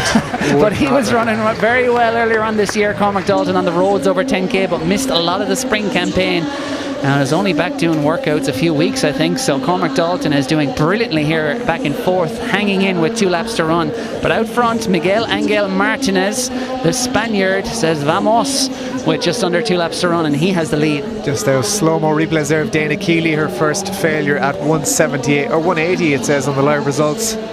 Not sure if you can see the board on trackside. There was talk of 178, but it is 180. The Irish athlete who set a PB this year after 2.5 years after her previous competition. So she won the National Indoors in 2024 and got back competing only this season, and comes up out and jumps 183. So a close failure there at 180. And up next, 500 metres to run in the 3,000 metres, and Miguel Angel Martinez has the lead, but Jackson Sharp, the NAZ elite athlete, moving up on the outside, the Australian. He was a student at the University of Washington, and I believe coach Marisa Powell is trackside here. Her son is also racing. And Jackson Sharp to the front with 400 metres to run. Miguel Angel Martinez back in second. Then it is Simas Bertasius back in third. So it is Spain against Australia against Lithuania. And it is Niall Murphy of Ireland leading the hunt there back in fourth. But he's got about 15 metres to find. It's another 10 or 15 metres back to Cormac Dalton, who's still running the Stormer, but will focus on the race up front, because it is a three-way clash with 200 metres to run. And Jackson Sharp has the lead. The 7:36 man outdoors last year, the quickest PB in the field. Will he prove that here as he rounds the last bend? But it looks like Bertasius is moving up. He looks stronger than Martinez. Can he challenge Sharp up this home straight? It is Australia's Jackson Sharp. He goes for the final gear with 80 metres to run. But Bertasius is also strong, but Sharp looks the stronger. He looks the sharper, and he gets across the line to win the 3,000 metres at the Cork City Sports. 7:46 on the clock. It was Simas Bertasius back in second, and then it was Miguel Angel Martinez back in third. Niall Murphy of Ireland following him home, and then Cormac Dalton also under 8 minutes, it looks like, comfortably under 8 minutes there. 7:54 for Dalton. So as you said, a long time on the cross training for Dalton, and has paid back nicely there with a nice sub 8 clocking in top 5 here at the Cork City Sports. He's had a great battle there down the home straight. Martinez just suffered that little bit when Bertasius moved away from him. He looks around, he realizes his race is run, but there was a big battle up front. We're down to a failure there for Fatimata Ballet. Thought she'd be our pre-event favourite here. She is in 193 shape this season, so jumping personal best, joint winner here last year, and she'll go back and reassess. That was her opening attempt, so she's come in confidently at 180. Yeah, great race. Would have been great to see the likes of Darragh McElhinney or Nick Griggs, Brian Fay maybe in there, but of course that trio will be in action at the Morton Games over 5,000 metres on Friday evening. Yeah, got Alex Farquhar's son back on the long jump runway there in picture as well. Brilliant clash that was. Jackson Sharp there turning for home, and it looks like Bertasius, I think, felt pretty confident that he could come back at him, and he did. But look at Sharp, look how relaxed Sharp is there. He's comfortable, he has a look around him. He looks like he's doing a stride up that home stretch. Just no stress on the face, no digging in, no grimacing. And probably because he's run 10 seconds quicker than that, but that is still a very impressive win by Jackson Sharp. A win is a win. That was Farquharson, as I said on the And picture. I did say University of Washington, University of Wisconsin. There we go. That is Thank you. Michaela Kruba there of Czechia, 180. Cleared the first attempt, just her second jump of the event. Coached by an Irishman, of course, Mick Byrne. Indeed, and his strength coach is also Dan Moore. We have him trackside with Padraig.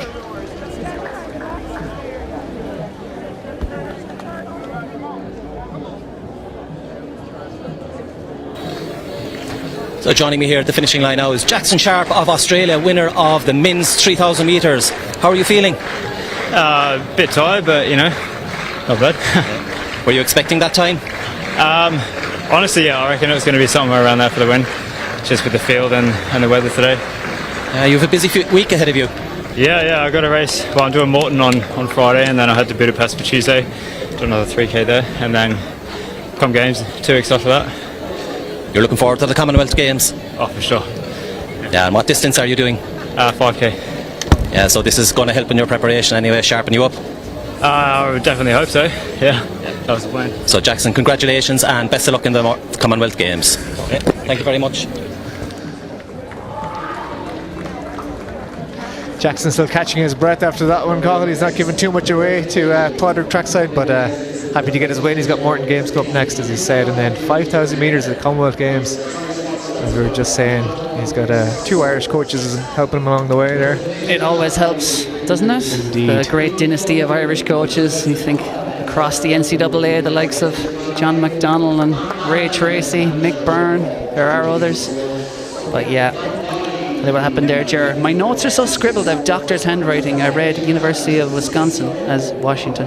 There you go. There's too many of the Huskies here tonight. I was getting confused. That's Shane why. Howard. But apologies, Mick Byrne. Just withdraws in that last jump, and he seems to have pulled up a little bit. Hopefully that is just a bit of a cramp or something, but he doesn't look too pleased with that one. He is limping a little bit, but hopefully nothing too serious. The women's 800 metres athletes are towing the line here, Cathal. They're prowling, and they're facing the camera at the moment. There is Sophie O'Sullivan, who will be a hometown favourite. Pia Langton will be on the inside. She'll be chasing a second Euro under 20 standard, World under 20 standard. She already has one from this year. Mina Scratchard will be outside her. Grace Van Zagnew, Gemma Finch and Sophie O'Sullivan will be sharing that lane with Hannah Seagrave. We'll then have Laura Nicholson, another Irish athlete, Kalisa Malanga sharing the lane with her, Chloe Forrester, Nina Vukovic and Elise Lasser will be setting the pace right on the outside. So it's a busy field. It is a very busy field as we go back to the men's long jump. Yeah, Ryan Ono, this will be his last attempt, I think, or his final attempt it will be. So a slight change up front there. We do have Dino Subasic is into the lead. And there's Fatima Tubali. That is a second failure at her opening height. So I think in blustery weather like this, it's not the cleverest to be coming in at a height so close to PBs, but 180, it is 2 failures. And in this women's 800 metres, there is a wealth of talent. There are a number of athletes who may be able to dip under 2 minutes here, but from the inside it is Pia Langton and Emma Moore of Ireland. And then it is Mena Scatchard of Britain in lane 2. Emma Moore is absent, correct? Lane 3, it's Grace Vaz Agnew, Gemma Finch, and then inside to outside, Malene Nifor, Sophia Sullivan, Hannah Seagrave, Laura Nicholson, Kaisa Malanga, Chloe Forster, Nina Vukovic, and the pacemaker, Elise Lasser. And as they break from lanes, just scanning the field here, looks like Sophia Sullivan is running quite prominently there. She's just put herself into this. I was talking to her mother Sonia, said she was in good order there, just come down from Fontenoy, but Sonia was just saying it's always a little bit of a guessing game sometimes coming down from altitude, but we'll soon find out how well Sophia Sullivan has handled it. Hannah Seagrave, the Irish indoor champion, is currently out the back of the field, but she should come through strongly in the second half. As I mentioned, a number of athletes in here have run either just below or just above 2 minutes for 800 metres, and they're coming down the home straight. It looks like a good strong pace has been laid out here, and it is Nina Vukovic there back in second, Sophia Sullivan in third, and then it is Grace Van Agnew back in fourth. Emma Moore just making a move there on the outside of Van Agnew as well. So once the pacer drops out, pacer has dropped out, we'll have Vukovic will be in the lead.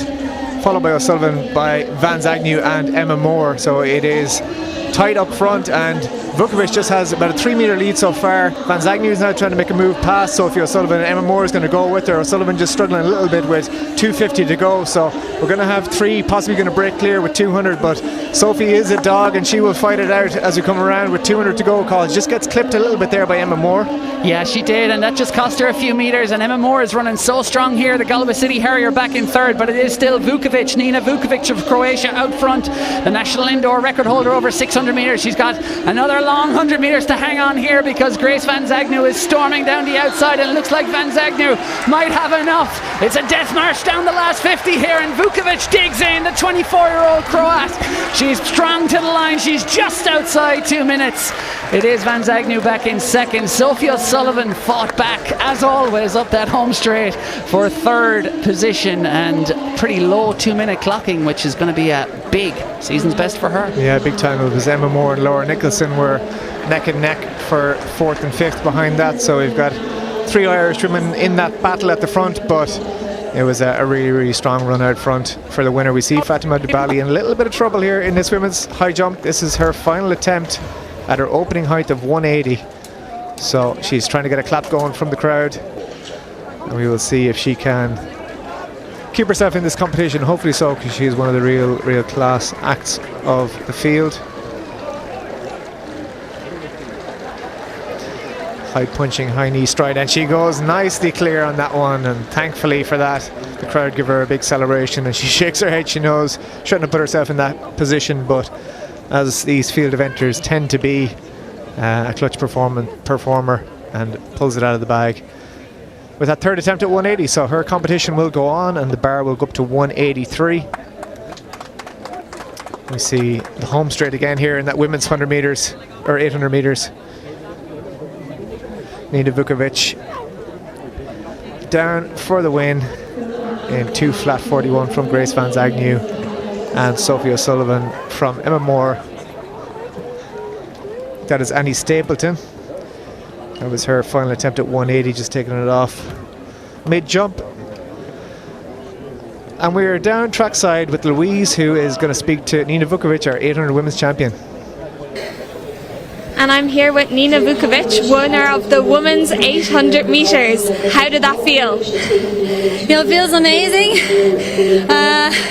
I've been here last year, and the crowd is always amazing. Everything is full. So that's really important for me for last 100 meters. When you see that crowd, when you hear them, it just like makes you go even faster. So it feels amazing. It is amazing. But I also have another race in 2 days, so it's gonna be hard work. So you ran another 2.00. We really want to see a 1:59 on the clock from you. Are you happy with the time today? Oh, I'm struggling with that 2:00. Already went for 1.5 years. I really wanted to see under, and I felt like this would be possible here, but I needed to have someone for last 100 meters. But yeah, I can't wait to join the club. Yes, you looked so strong on that last 100 metres, and you said you're racing again in 2 days' time. Does that mean you're going to Morton? Yes, I'm also going to Morton to make another good race, because last year that was my first race where I felt, so it wasn't great. I was feeling devastated, heartbroken, so we gotta make sure that this time that is not going to happen. Definitely. And have you any other plans for the rest of the season? After Morton Games, I have around 2.5 week break for training camp, and then nationals, and after that Ortigam, and hope to see you on European Championship. Yes, we would absolutely love to see you there. Well done today. Congratulations on the win, and fingers crossed for that 1:59 coming your way soon. Congratulations. Thank you so much, and I hope to see you next year. Definitely, we'll have you back. Thank you. Great to hear there. And there's Farquhar Son in his final attempt in the long jump. We saw Jason Smith as well during that interview, taking his final attempt, our long-time leader in the men's long jump. And here we have Michaela Kuruba Oh, she goes very easily clear of 183, so clean card for her. The conditions posing no challenge, 175, 180 and 183 at the first attempt. She will be joined by Aurora Vicini and Fatima Dubali taking attempts at this height. Dana Keeley has also got 2 more attempts. There is that official result of the men's 3,000 metres sponsored by John Buckley. Jackson Sharp took the win, the Australian 7:46.83 from Simas Bertasias of Lithuania and Miguel Angel Martinez of Spain. Cormac Dalton, best of the Irish, although Niall Murphy is missing from those results, so not sure what happened there. He's down as 9th there, but he was 4th man across the line, 4th man across the line, ahead of Dalton, so we'll see when that is tidied up. And here's our presentation for the women's 800 metres. In 3rd place it was Sophie O'Sullivan, 2:01.33. That's a 10-second season's best. That's all right. Do that again. Impressive Doing well. stuff, but hitting form at the right time. In 2nd, Grace Vance Agnew of Great Britain, 2:00.93, and then it was Nina Vukovic of Croatia, 2:00.41. Dana Keeley, her 2nd attempt at 183, just took it off the hurdles of shoulder on the way up. And the official 800 metre result, Nina Vukovic from Grace Vance Agnew from Sophie O'Sullivan on the podium. Emma Moore and Laura Nicholson with a tight battle there for 2nd best of the Irish in 4th and 5th. And we're about to get the men's 800 metres underway because they're on the start line. Another 2:05 clocking there for Pia Langton as well. I'm not sure if that's going to be enough for her 2nd World Under 20 standard, but hopefully so. Been a few late lane switches here, which is confusing me no end. Your pen is working overdrive there. I thought Emma Moore was bailing from that last race, and then she showed up on the outside. But a few more in this men's 800 metres, which is about to go to the line. Ryan Ono, last attempt in the men's long jump. Gets the white flag. So we'll have to wait and see. I think he has had no improvement on that early 7:33.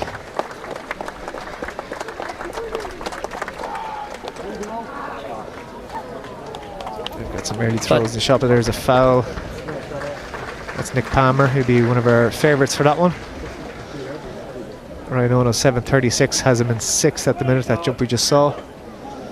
And our long-time leader, Jason Smith, is now down to 3rd place. We've had big jumps from Jack Roach.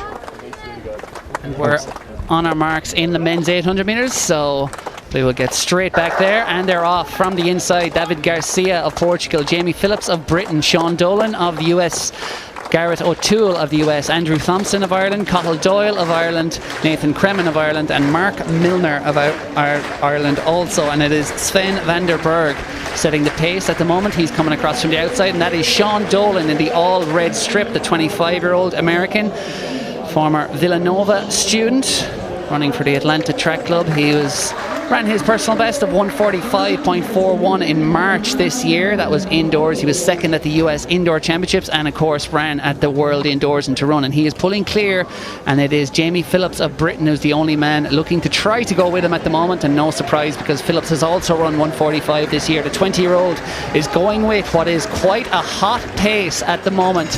Big gap then opening up back to number 9. That's Mark Milner just ahead of Nathan Kremen, and then Cathal Doyle, the 1500 metre specialist, who is just working on his speed, working on the gears. But at the moment it is Sean Dolan, the 800 metre man, who is out front. Jamie Phillips now has the bubble burst with 300 metres to run. He tried to go with Dolan, and it'll be interesting to see if Dolan can get home here, because he has gone quite fast through this opening 550 or so metres, and he is digging in there at the end of the back straight as he hits 600 now. It is a fast pace. It's probably around 118, maybe 117 there even as he went through, and Dolan is running so strongly here around this last bend.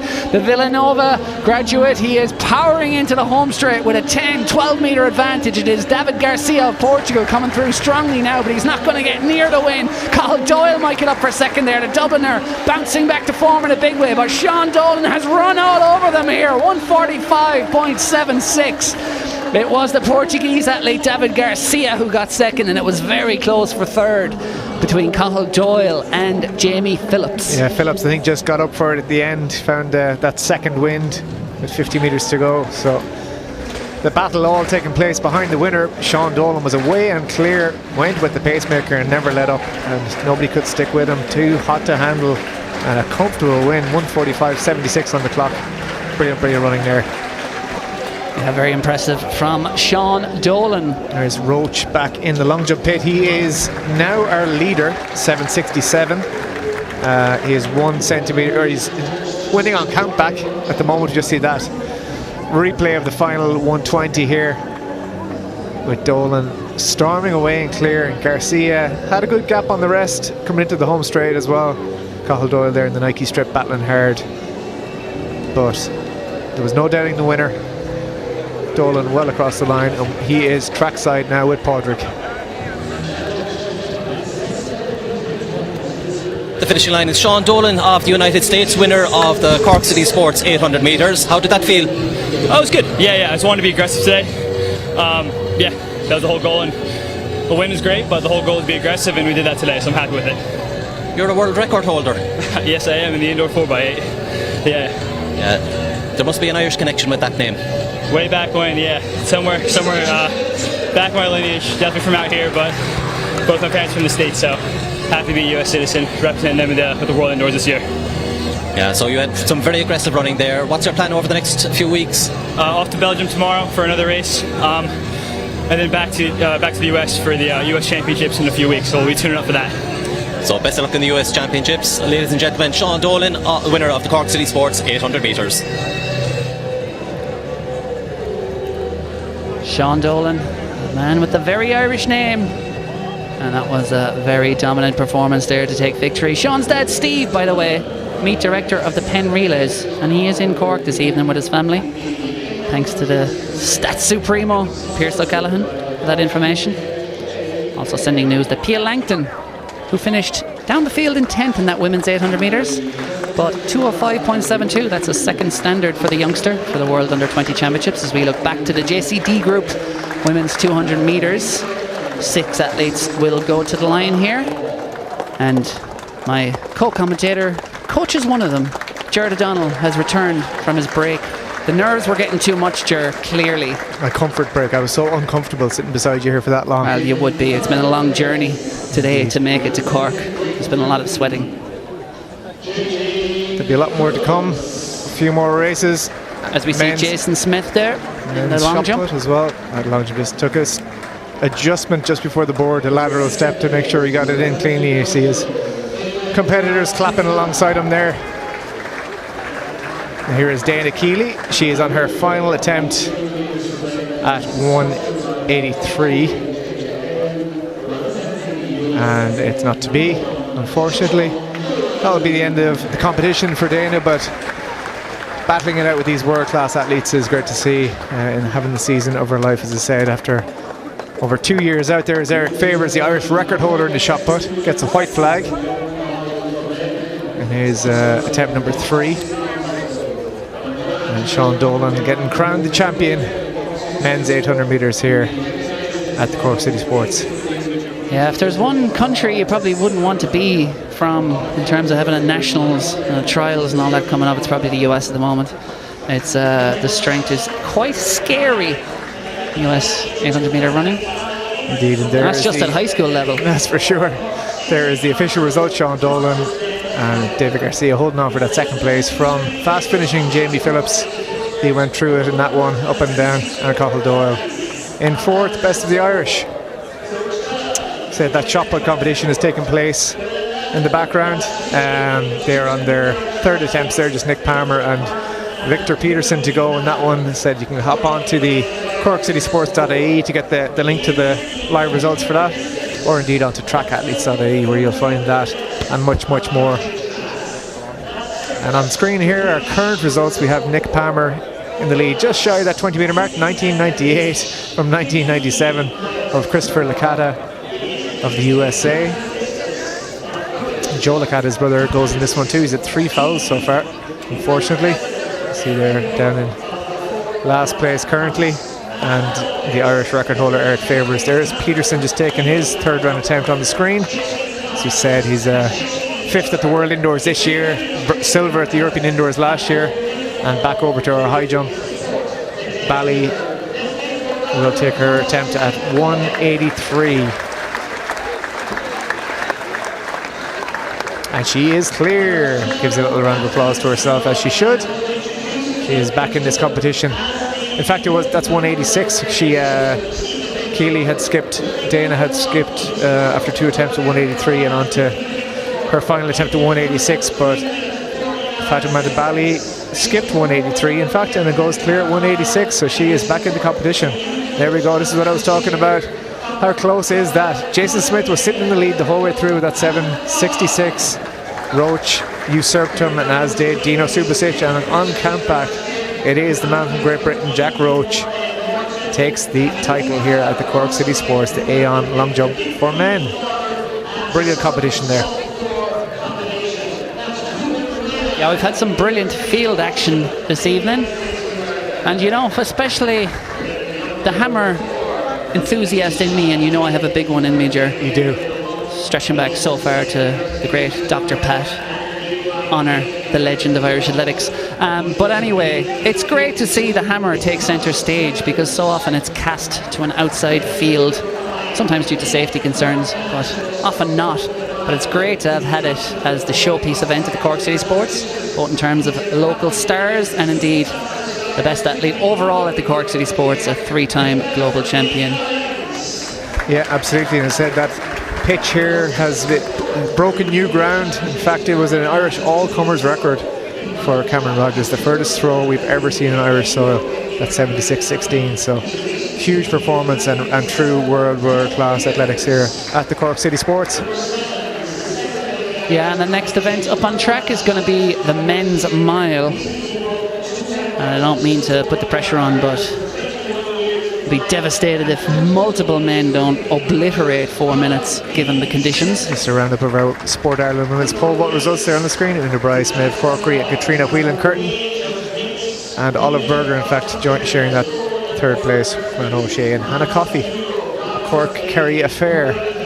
Here is Michaela Kruba. She has had one failure at 186, so that's the beauty of the high jump. We've seen Fatima Dibali struggling on her opening attempt at 180, knocked that twice, then went clear, then skipped 183, and then went clear at the first time 186 to put herself into the lead in this competition. Kruba goes clear at the second attempt after a clean card up to this, but it will be Bally who now sits in first place.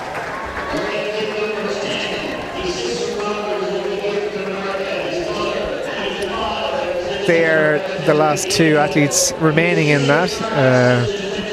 Aurora Vicini, the Italian, went clear at 180. She will take third spot. Dana Keely will share her on that third place podium, with both going over 180 on their second attempt, so good jump in there. And our mile lineup is on screen. We've got Louis O'Loughlin, Ted Higgins, Thomas Diamond, Oisin Murray, Ben Claridge will be pacing, Adam Fogg, Ruben Reina, Finlay McClear on page 1. Yeah, lots of talent in there. Of course, Adam Fogg of Great Britain, the 27-year-old, he's run sub 350, 349.62, his personal best. That was in Millrose Indoors a couple of years ago. Alex Malloy, William Coogan and Liam Lyons also in the lineup. Yeah, Liam Lyons much improved this year, 21-year-old from New York, but his dad Desmond, I suspect an Irishman. I assume he was a big rugby player, played rugby at Fordham, his dad. But Liam is a student at Holy Cross College in Massachusetts. But he's down to 3:54 for the mile. That was in BU earlier this year. It was a school record. But look out for him. He's in bib number 5 and in the red strip, second from the outside. But the quickest man in the field on personal best, Adam Fogg. He's in the all black strip, probably the tallest athlete in the field. He's in the middle.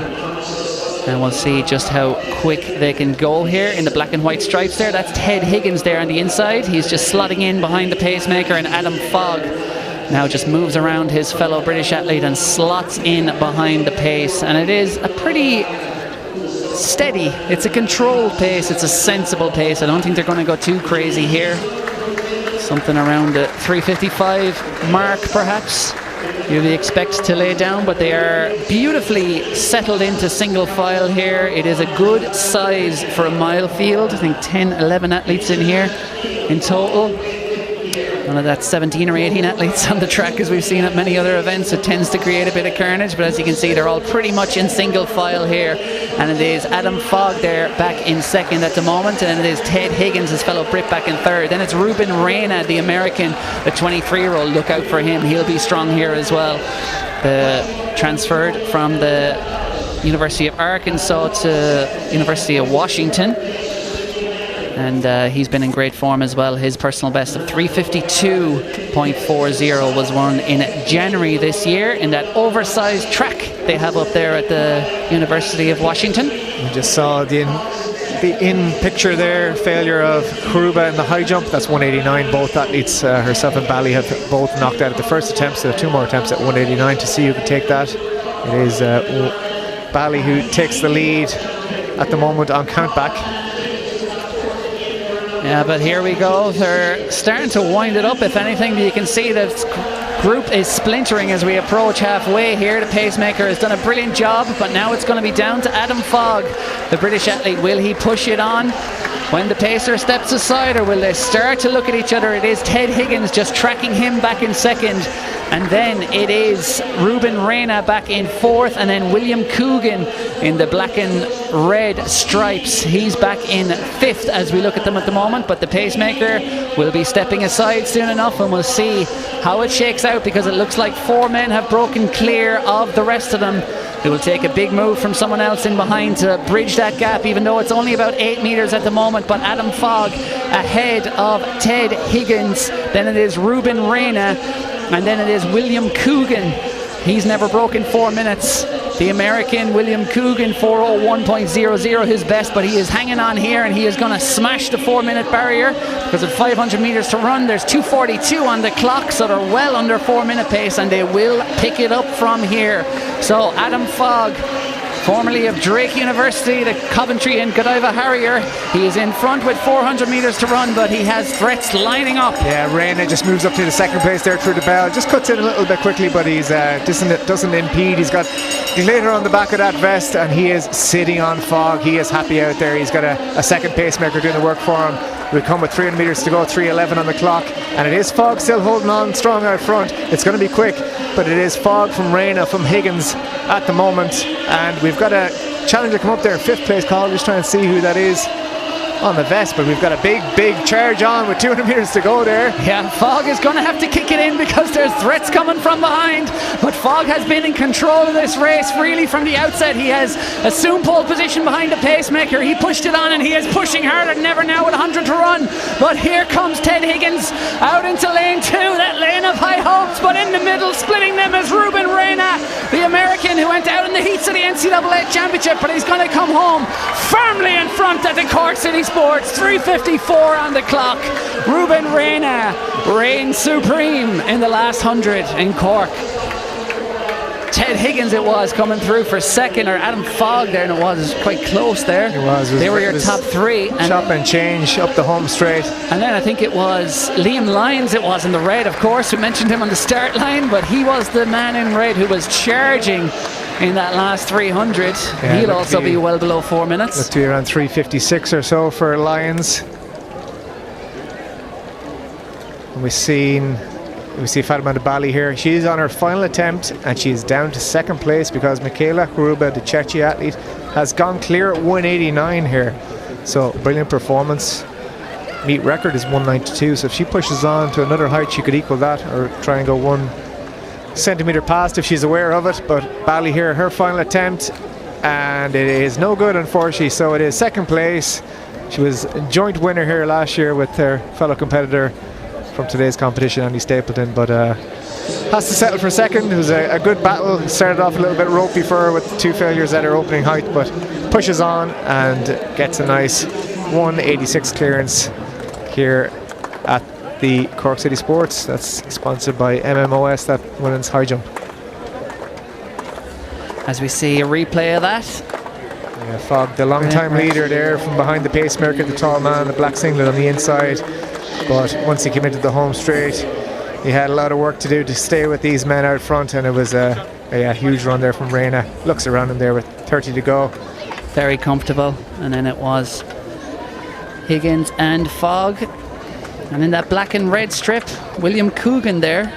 I think has he gone under? Yes, he has. 3:58.59 confirmed for William Coogan in that red and black strip. So Liam Lyons also well under 4, but 3:57 if the name for Lyons sounds familiar in US track and field, it's because his dad is Mark Coogan, the famed coach up in Boston, the New Balance coach. I thought you were going to say it was Steve Coogan and Partridge. No, that was, well, Mark Coogan's also quite funny. Indeed.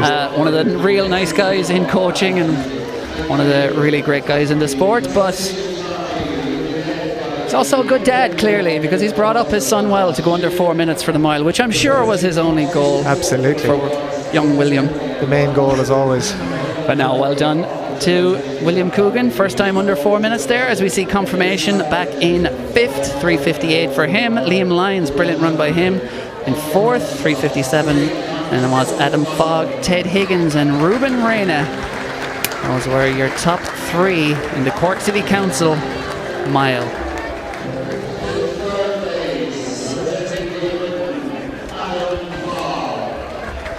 Back up to the men's shot put here as well. We're into round 5, you can see there on the infield scoreboard. Currently is Victor Peterson, probably the pre-event favourite. He's the only man clear of 20 metres so far, 20:22 in his third round attempt.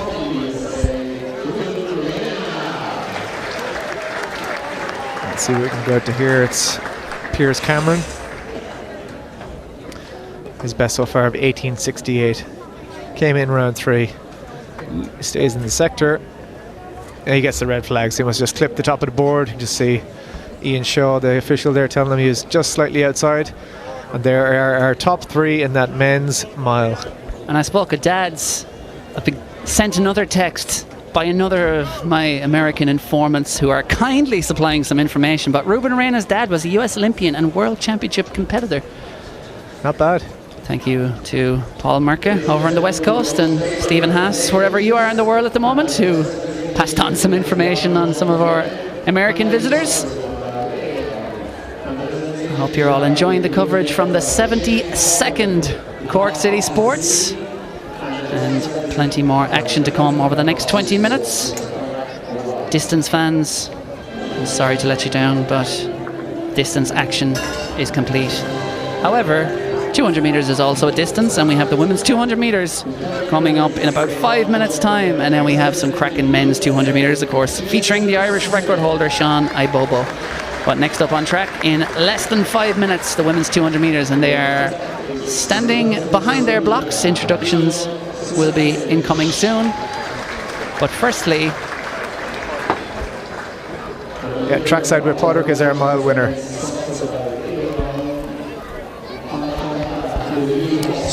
So joining me here at the finishing line is Ruben Reina, winner of the Cork City Sports 1 mile. Ruben, how are you feeling? I'm feeling great. This is my second time at this meet. Did a lot better this year and came ready to run. Yeah, had you a plan coming into the race? I did.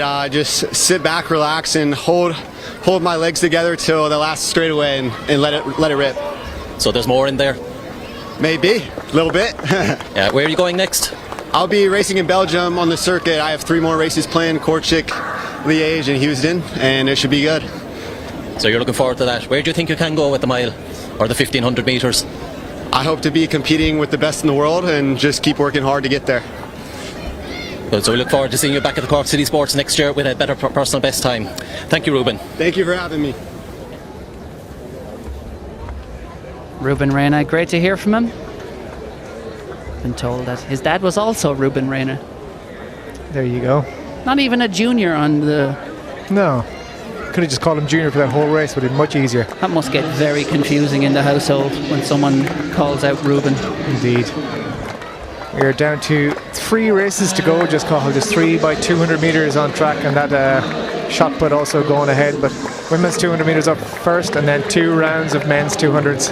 And that wind is looking pretty good, Ger, because that Irish flag above the athletes looks to be blowing there's a down the home straight. There's a plus 1.3 on the infield timer at the moment.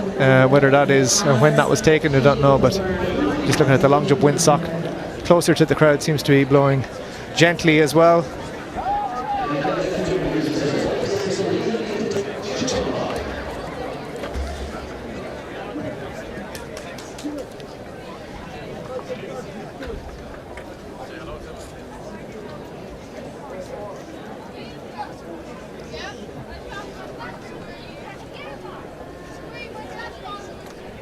and we're in the blocks for this women's 200 metres.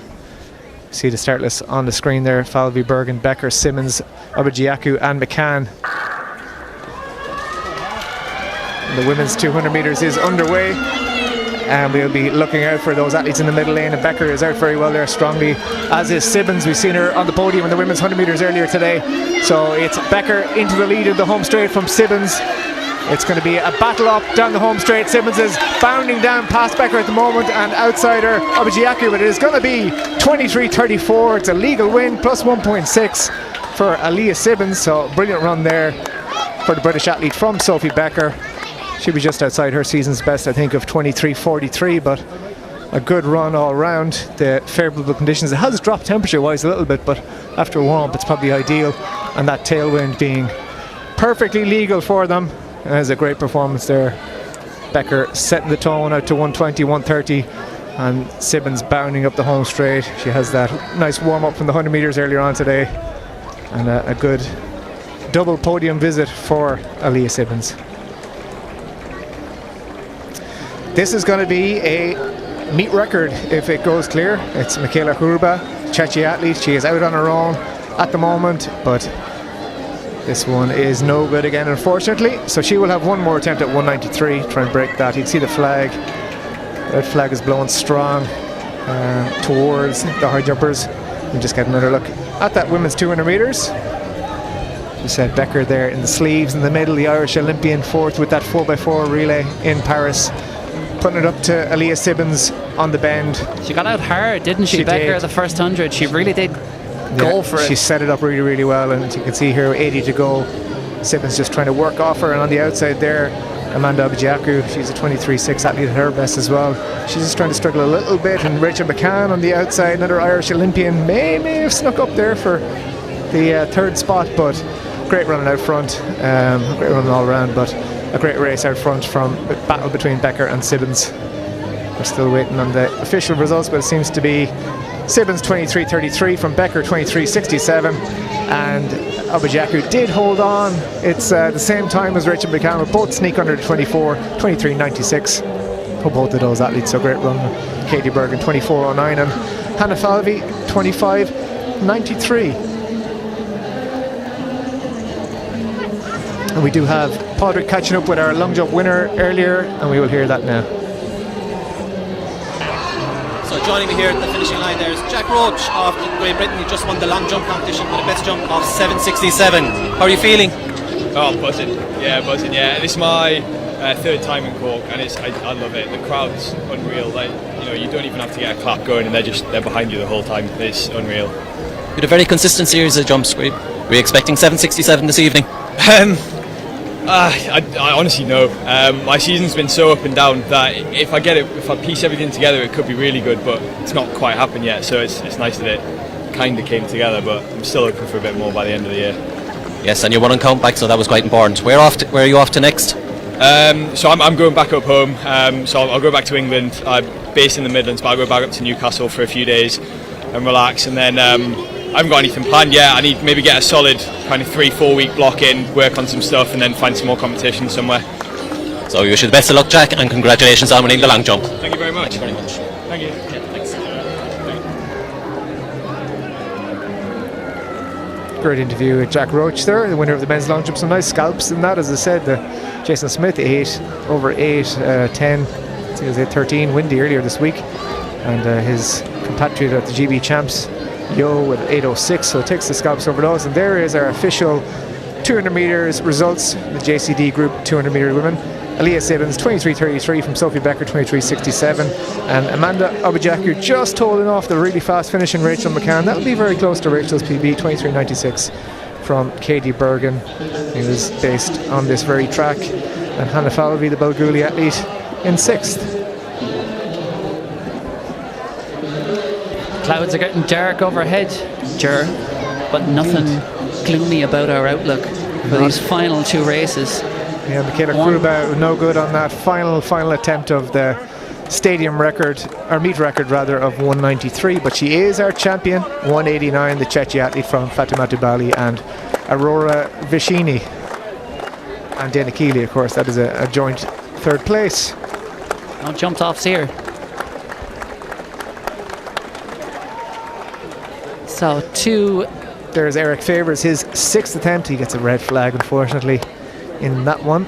Just get a look at our standings at the moment. So Eric's best has him in 4th place, unfortunately, so 1927. He won't be on the podium here. An Irish favourite, the national record holder, the Olympian. That competition is being led by Victor Peterson at the moment, as I said. Yeah, it is Nick Palmer of New Zealand in 2nd with 2022, and in fact it is only on countback that Pedersen is beating Palmer. Christopher Licata here, the USA man, sits in 3rd at the minute with 1997. He gives a big roar and a jump there. He gets the white flag. Let's see what he can do. He gives a cheer to the crowd. His brother, unfortunately, has completed his competition with 3 failures. And the first race of the men's 200 will be coming up very shortly. There you see that provisional results. That count back. That's after 5 rounds, so halfway through the 6th. It is Peterson, Palmer and Licata.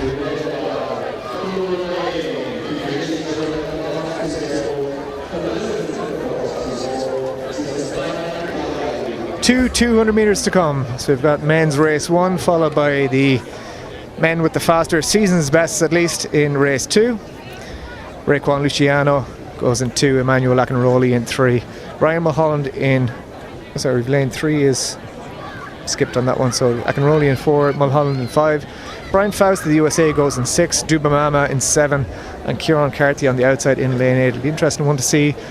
Ama, especially in 7, he's having a breakthrough year. He's moved over to go to the high school in the States. A man who was brought through by Daniel Kilgallen, as so many, you've written about this already, Carl, of the fastest Irish races across, or times across all sprint events have been come through Tala AC. But our podium for the women's 200 metres, we get a huge roaring stadium here for Sophie Becker, the Irish Olympian, 4th place and medalist with the 4x4 team in Rome at those Europeans. And the winner, strong down the home straight, is chasing Becker for 120 metres, but takes the win. Aaliyah Sibbons back on the podium after 100 metres earlier on, so a great day's work for her. Gets the gold medal, as is most important here in Cork, Carl. Absolutely. They say no medals on the circuit. Well, Cork says no. We will give medals. Absolutely. So interesting there again. You see Ryan Mulholland there with that huge leap. He is a teammate of Sean Ibobo in Houston.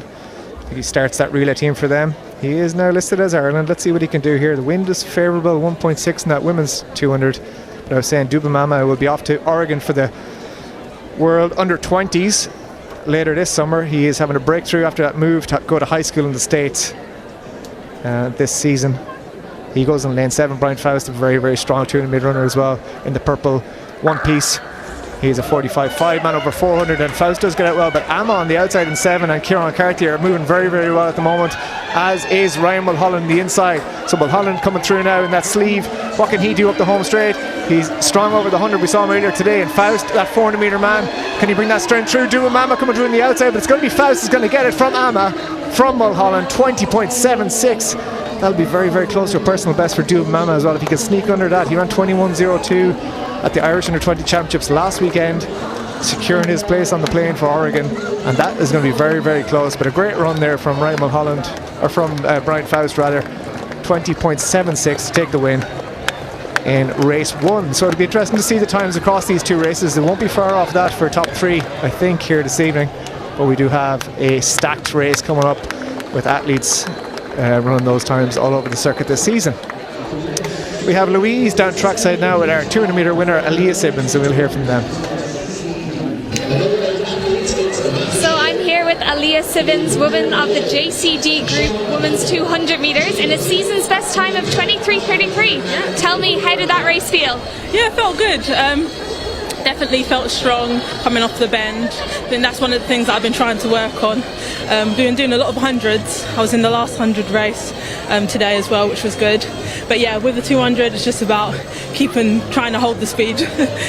So a very busy day of racing with the 100 metres and the 200 metres, and you have a very busy couple of weeks coming up. So you've been selected for England for the relay for the Commonwealth Games? Yeah, I've been selected for England relay. So I'm super chuffed about that. So yeah, looking forward to going out to Glasgow. Yeah, it'll be an incredible championship, I guess, on British soil. So very best of luck there. We'll all get behind you, and congratulations. Well done today. Thank you. Thanks so much. Appreciate it. And we'll get another look at that first heat of the men's 200 metres. And Faust, who of course helped the USA to World Indoor 4x4 glory last year in Nanjing, taking up an individual silver medal himself, and nothing like 400 metre strength for that last 50 in a 200 year. Yeah, big time. Dude Mama, as I said there in the outset, coming through really, really well as well. I didn't see the official result, but Brian Faust, he said out front, a college teammate of Harry Purcell, a very strong Irish 400 and 800 metre athlete himself in his own right, so a friend of his, comes through really, really well there in the Essex Strip. Takes the win in Heat 1. He'll be keeping an eye on the second race now to see what the lads clock. Can he get himself on the podium when the times are accumulated across? Well, as we know, Ger, it's all the rage to give out medals based on times in different races these days. Seems to be, and everybody is buzzing about that. Oh, we're big fans of that. Big fans. Bring back the beanbags. Why doesn't Cork have them? Indeed. We could sit Brian Faust on a giant beanbag, perhaps on a throne. And I think he'd love that. In front of the clock, so he could watch as his medal appears or disappears. This is how we promote the sport. Indeed. Anyway, results time. Brian Faust, 2076. That is the mark that the men in race 2 have to beat. Tuben Ama, 2098, dips under 21 in second, and Ryan Mulholland just outside 21 in third. Yeah, brilliant performance from Ama there, and Kieran Carthy there in fourth at a big PB as well as Raekwon Luciano. I think that's going to be PB for him in fifth as well, but another couple of tenths quicker for Kieran Carthy on the outside. And there is the official results of the Echo shot put for men. He said, unfortunately, no Irish on the podium. Eric Favours with 1927 in fourth, but Victor Peterson on countback, probably the pre-event favourite, himself and Nick Palmer coming into it, and they matched each other 20.22, and Christopher Licata at 1997 for the USA man. We've got some presentations of the women's pole vault getting their medals. 4 athletes on the podium. We have a joint third and a gold and a silver. As you said, it was a very heavy Lee Vale, Cork and Kerry representation in that one. All the local clubs togging out. What a competition to be able to participate in. Una Bryce taking the win in that one with 340 from Maeve Corkery, 315, and Katrina Whelan-Curtin and Olive Berger 290 tied in third. And O'Shea missing out just on countback.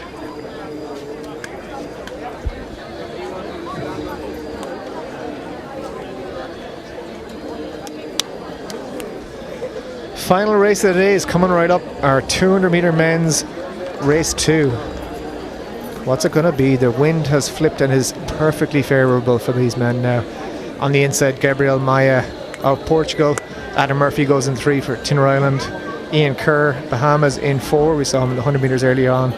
Chidi Okezi, a very strong 400 metre athlete as well from Nigeria. He goes in lane 5. Sean Ibobo, the Irish record holder over 200 metres. I'd say he doesn't get tired of hearing that. Ebuka Nwkeji of Great Britain goes in 7, and Mathieu Chevre in lane 8, the Swiss. So a big international field here. Adam Murphy there in lane 3, having a big breakthrough season, going sub 21 on a couple of occasions, once windy. At 30 years of age, he's pushing on to new heights, 21.00 and 21.87. So it's it's new ground for him, and he gets a lane in the A race here as a reward. But it's going to be very, very interesting. We've got a change of strip. Cahill, the away kit is on for Sean Ibobo. I was wondering where the red was. He's in the black strip. He's trying to confuse us. Absolutely. It's hard enough to do this job when they're wearing the same kit. But yeah, look out for Ibobo there. He's in the all black strip. University of Houston, of course, coached now by Carl Lewis, formerly guided by Daniel Kilgallen at Tallahassee, and even before that Tony Byrne as well, who did such a brilliant job developing his talent. And it'll be fascinating to see how close he can go to that Irish record of 2027. Yeah, conditions are pretty much ideal here at the minute, and he's got some fast men outside him. 20.55 is Nwkeji, his PB outside him. and we are cleanly away, and it is a nice start from O'Casey inside Ibobo. He's going to have some work to do here to get back up into the lead, but he is a strong finisher there. The tall man in the black strip, and in the red there, Ian Kerr is going very well as well, and it's going to be tight up the home straight here, but Ibobo is storming on the home straight outside him. It's going to be tight on the line. It's going to be O'Casey takes it 20.57. Wow, that was a very, very strong run from the Great Britain on the outside. Just outside his PB at 20.55. It's been corrected to 20.56. Just saw on the insert clock there on your screen, plus 1.4, so it is a legal wind. They probably would have had a bit of a headwind on the bend from the way the flags are blown, but that was a brilliant run. Sean Ibobo will be disappointed with his with giving up his win there up the home straight, but he was set up very nicely with the two fast men inside and outside him, so that would have dragged him to a nice quick time too. And he's backing up those fast times from the States, which is always nice after a very long collegiate season to come home and do it on home soil. Yeah, a lot of races. Athletes often running on fumes at this time of the year. Almost a month on now from the NCAA Championships, but Sean Ibobo, he'll be back in action later on this week at the Morton Games, but he wanted that win, didn't he? He almost had it really at 150 metres. You can see there, perhaps just conceding a metre too. He is a tall athlete, Ibobo, 6'3". Yeah, I think O'Casey, he's a tall man as well. I think his fast start really just caused Sean to maybe push that middle section a little bit too much. You can see him bounding down the straight, but O'Casey outside him is just calm and controlled, and he is smooth up the home straight. Dips for the win, 20.57, 21.56 corrected on the clock. So there we see Ibobo in the middle in that black strip of the University of Houston, but can't quite hold on, and Ian Kerr takes the third spot, 21.09. So that will have Brian Faust on the podium, I think, from our first race. And indeed, Duba Mama with his 20.9 will be in there too, ahead of Kerr, who was third. So we have Podrick down trackside with our winner of that men's 200, Chidi O'Casey. Great Britain, he's just won the 200 metres, 20.56, wind 1.4. How are you feeling? I'm happy. It's a consistent time, so because my PR is 20.55, so I'll take it. It's good, and yeah, I'm just happy to be consistent, to be healthy. I thank God. I'm happy. Yeah. Have you more races now in the next few days or weeks? Yeah. So next week I'm going to be racing in Luzerne. Then after that, just see whatever races I'll get lined up. Maybe I'll do a couple fours, couple hundreds. Not sure, but yeah. And what's your preferred event? I don't mind. I feel like I'm pretty good at all events, so I don't mind. I can do any event, whatever event I have to do. 1, 2, 4. I don't mind. Well, you had a fantastic win tonight in the 200 metres in blustery conditions, so congratulations. Certainly was a fantastic win, and it was a fantastic evening in general. The 72nd Cork City Sports. Fantastic to see Cameron Rogers, a world and Olympic champion, going up against Ireland's very own and Cork's very own Nicola Tuttle with brilliant consistency, 3 times over 72 metres in second, and a stadium record of over 76 metres for Cameron Rogers out front. And all the way, really, Ger, what was your highlight? It has to be that all-comers record is really the one that stands out. You see Sophie Becker signing autographs. But that all-comers record, that women's hammer throw, is really the standout performance for me. And Louise has tracked down more athletes trackside for a chat. And I'm here with Michaela Hruba, winner of the MMOS Women's High Jump. How did you find the competition tonight? It was really nice. I really enjoyed it, and I'm happy that I jumped 189. And how did you find the crowd? They were amazing. In a curve there was a lot of people, so it was pretty nice. Yeah, it was incredible to see all the kids screaming for you. What are your plans over the next couple of weeks? Have you a few more competitions? Yes, I will compete in Dublin on Friday, so I'm excited. Oh, that's fantastic. We're looking forward to another opportunity to see you in Dublin. Congratulations tonight, and thanks for coming to Cork. Thank you very much. See you next year, probably.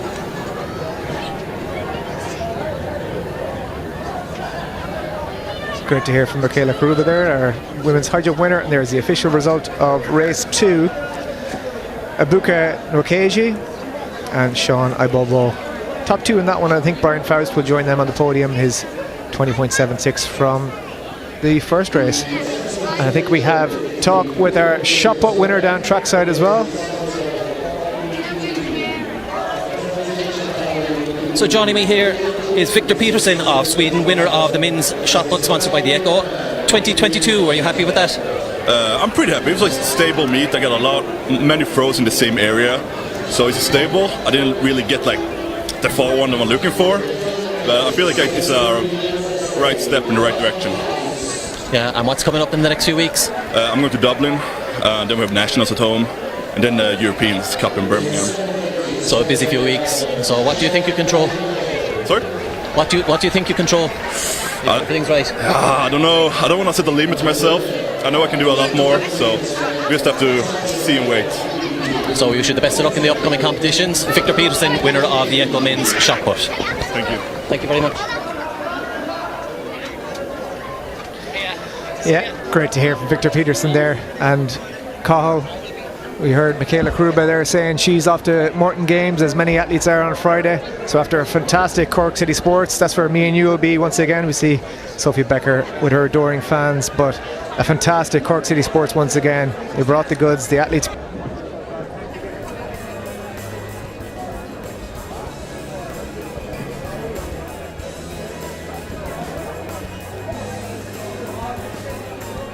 Ladies and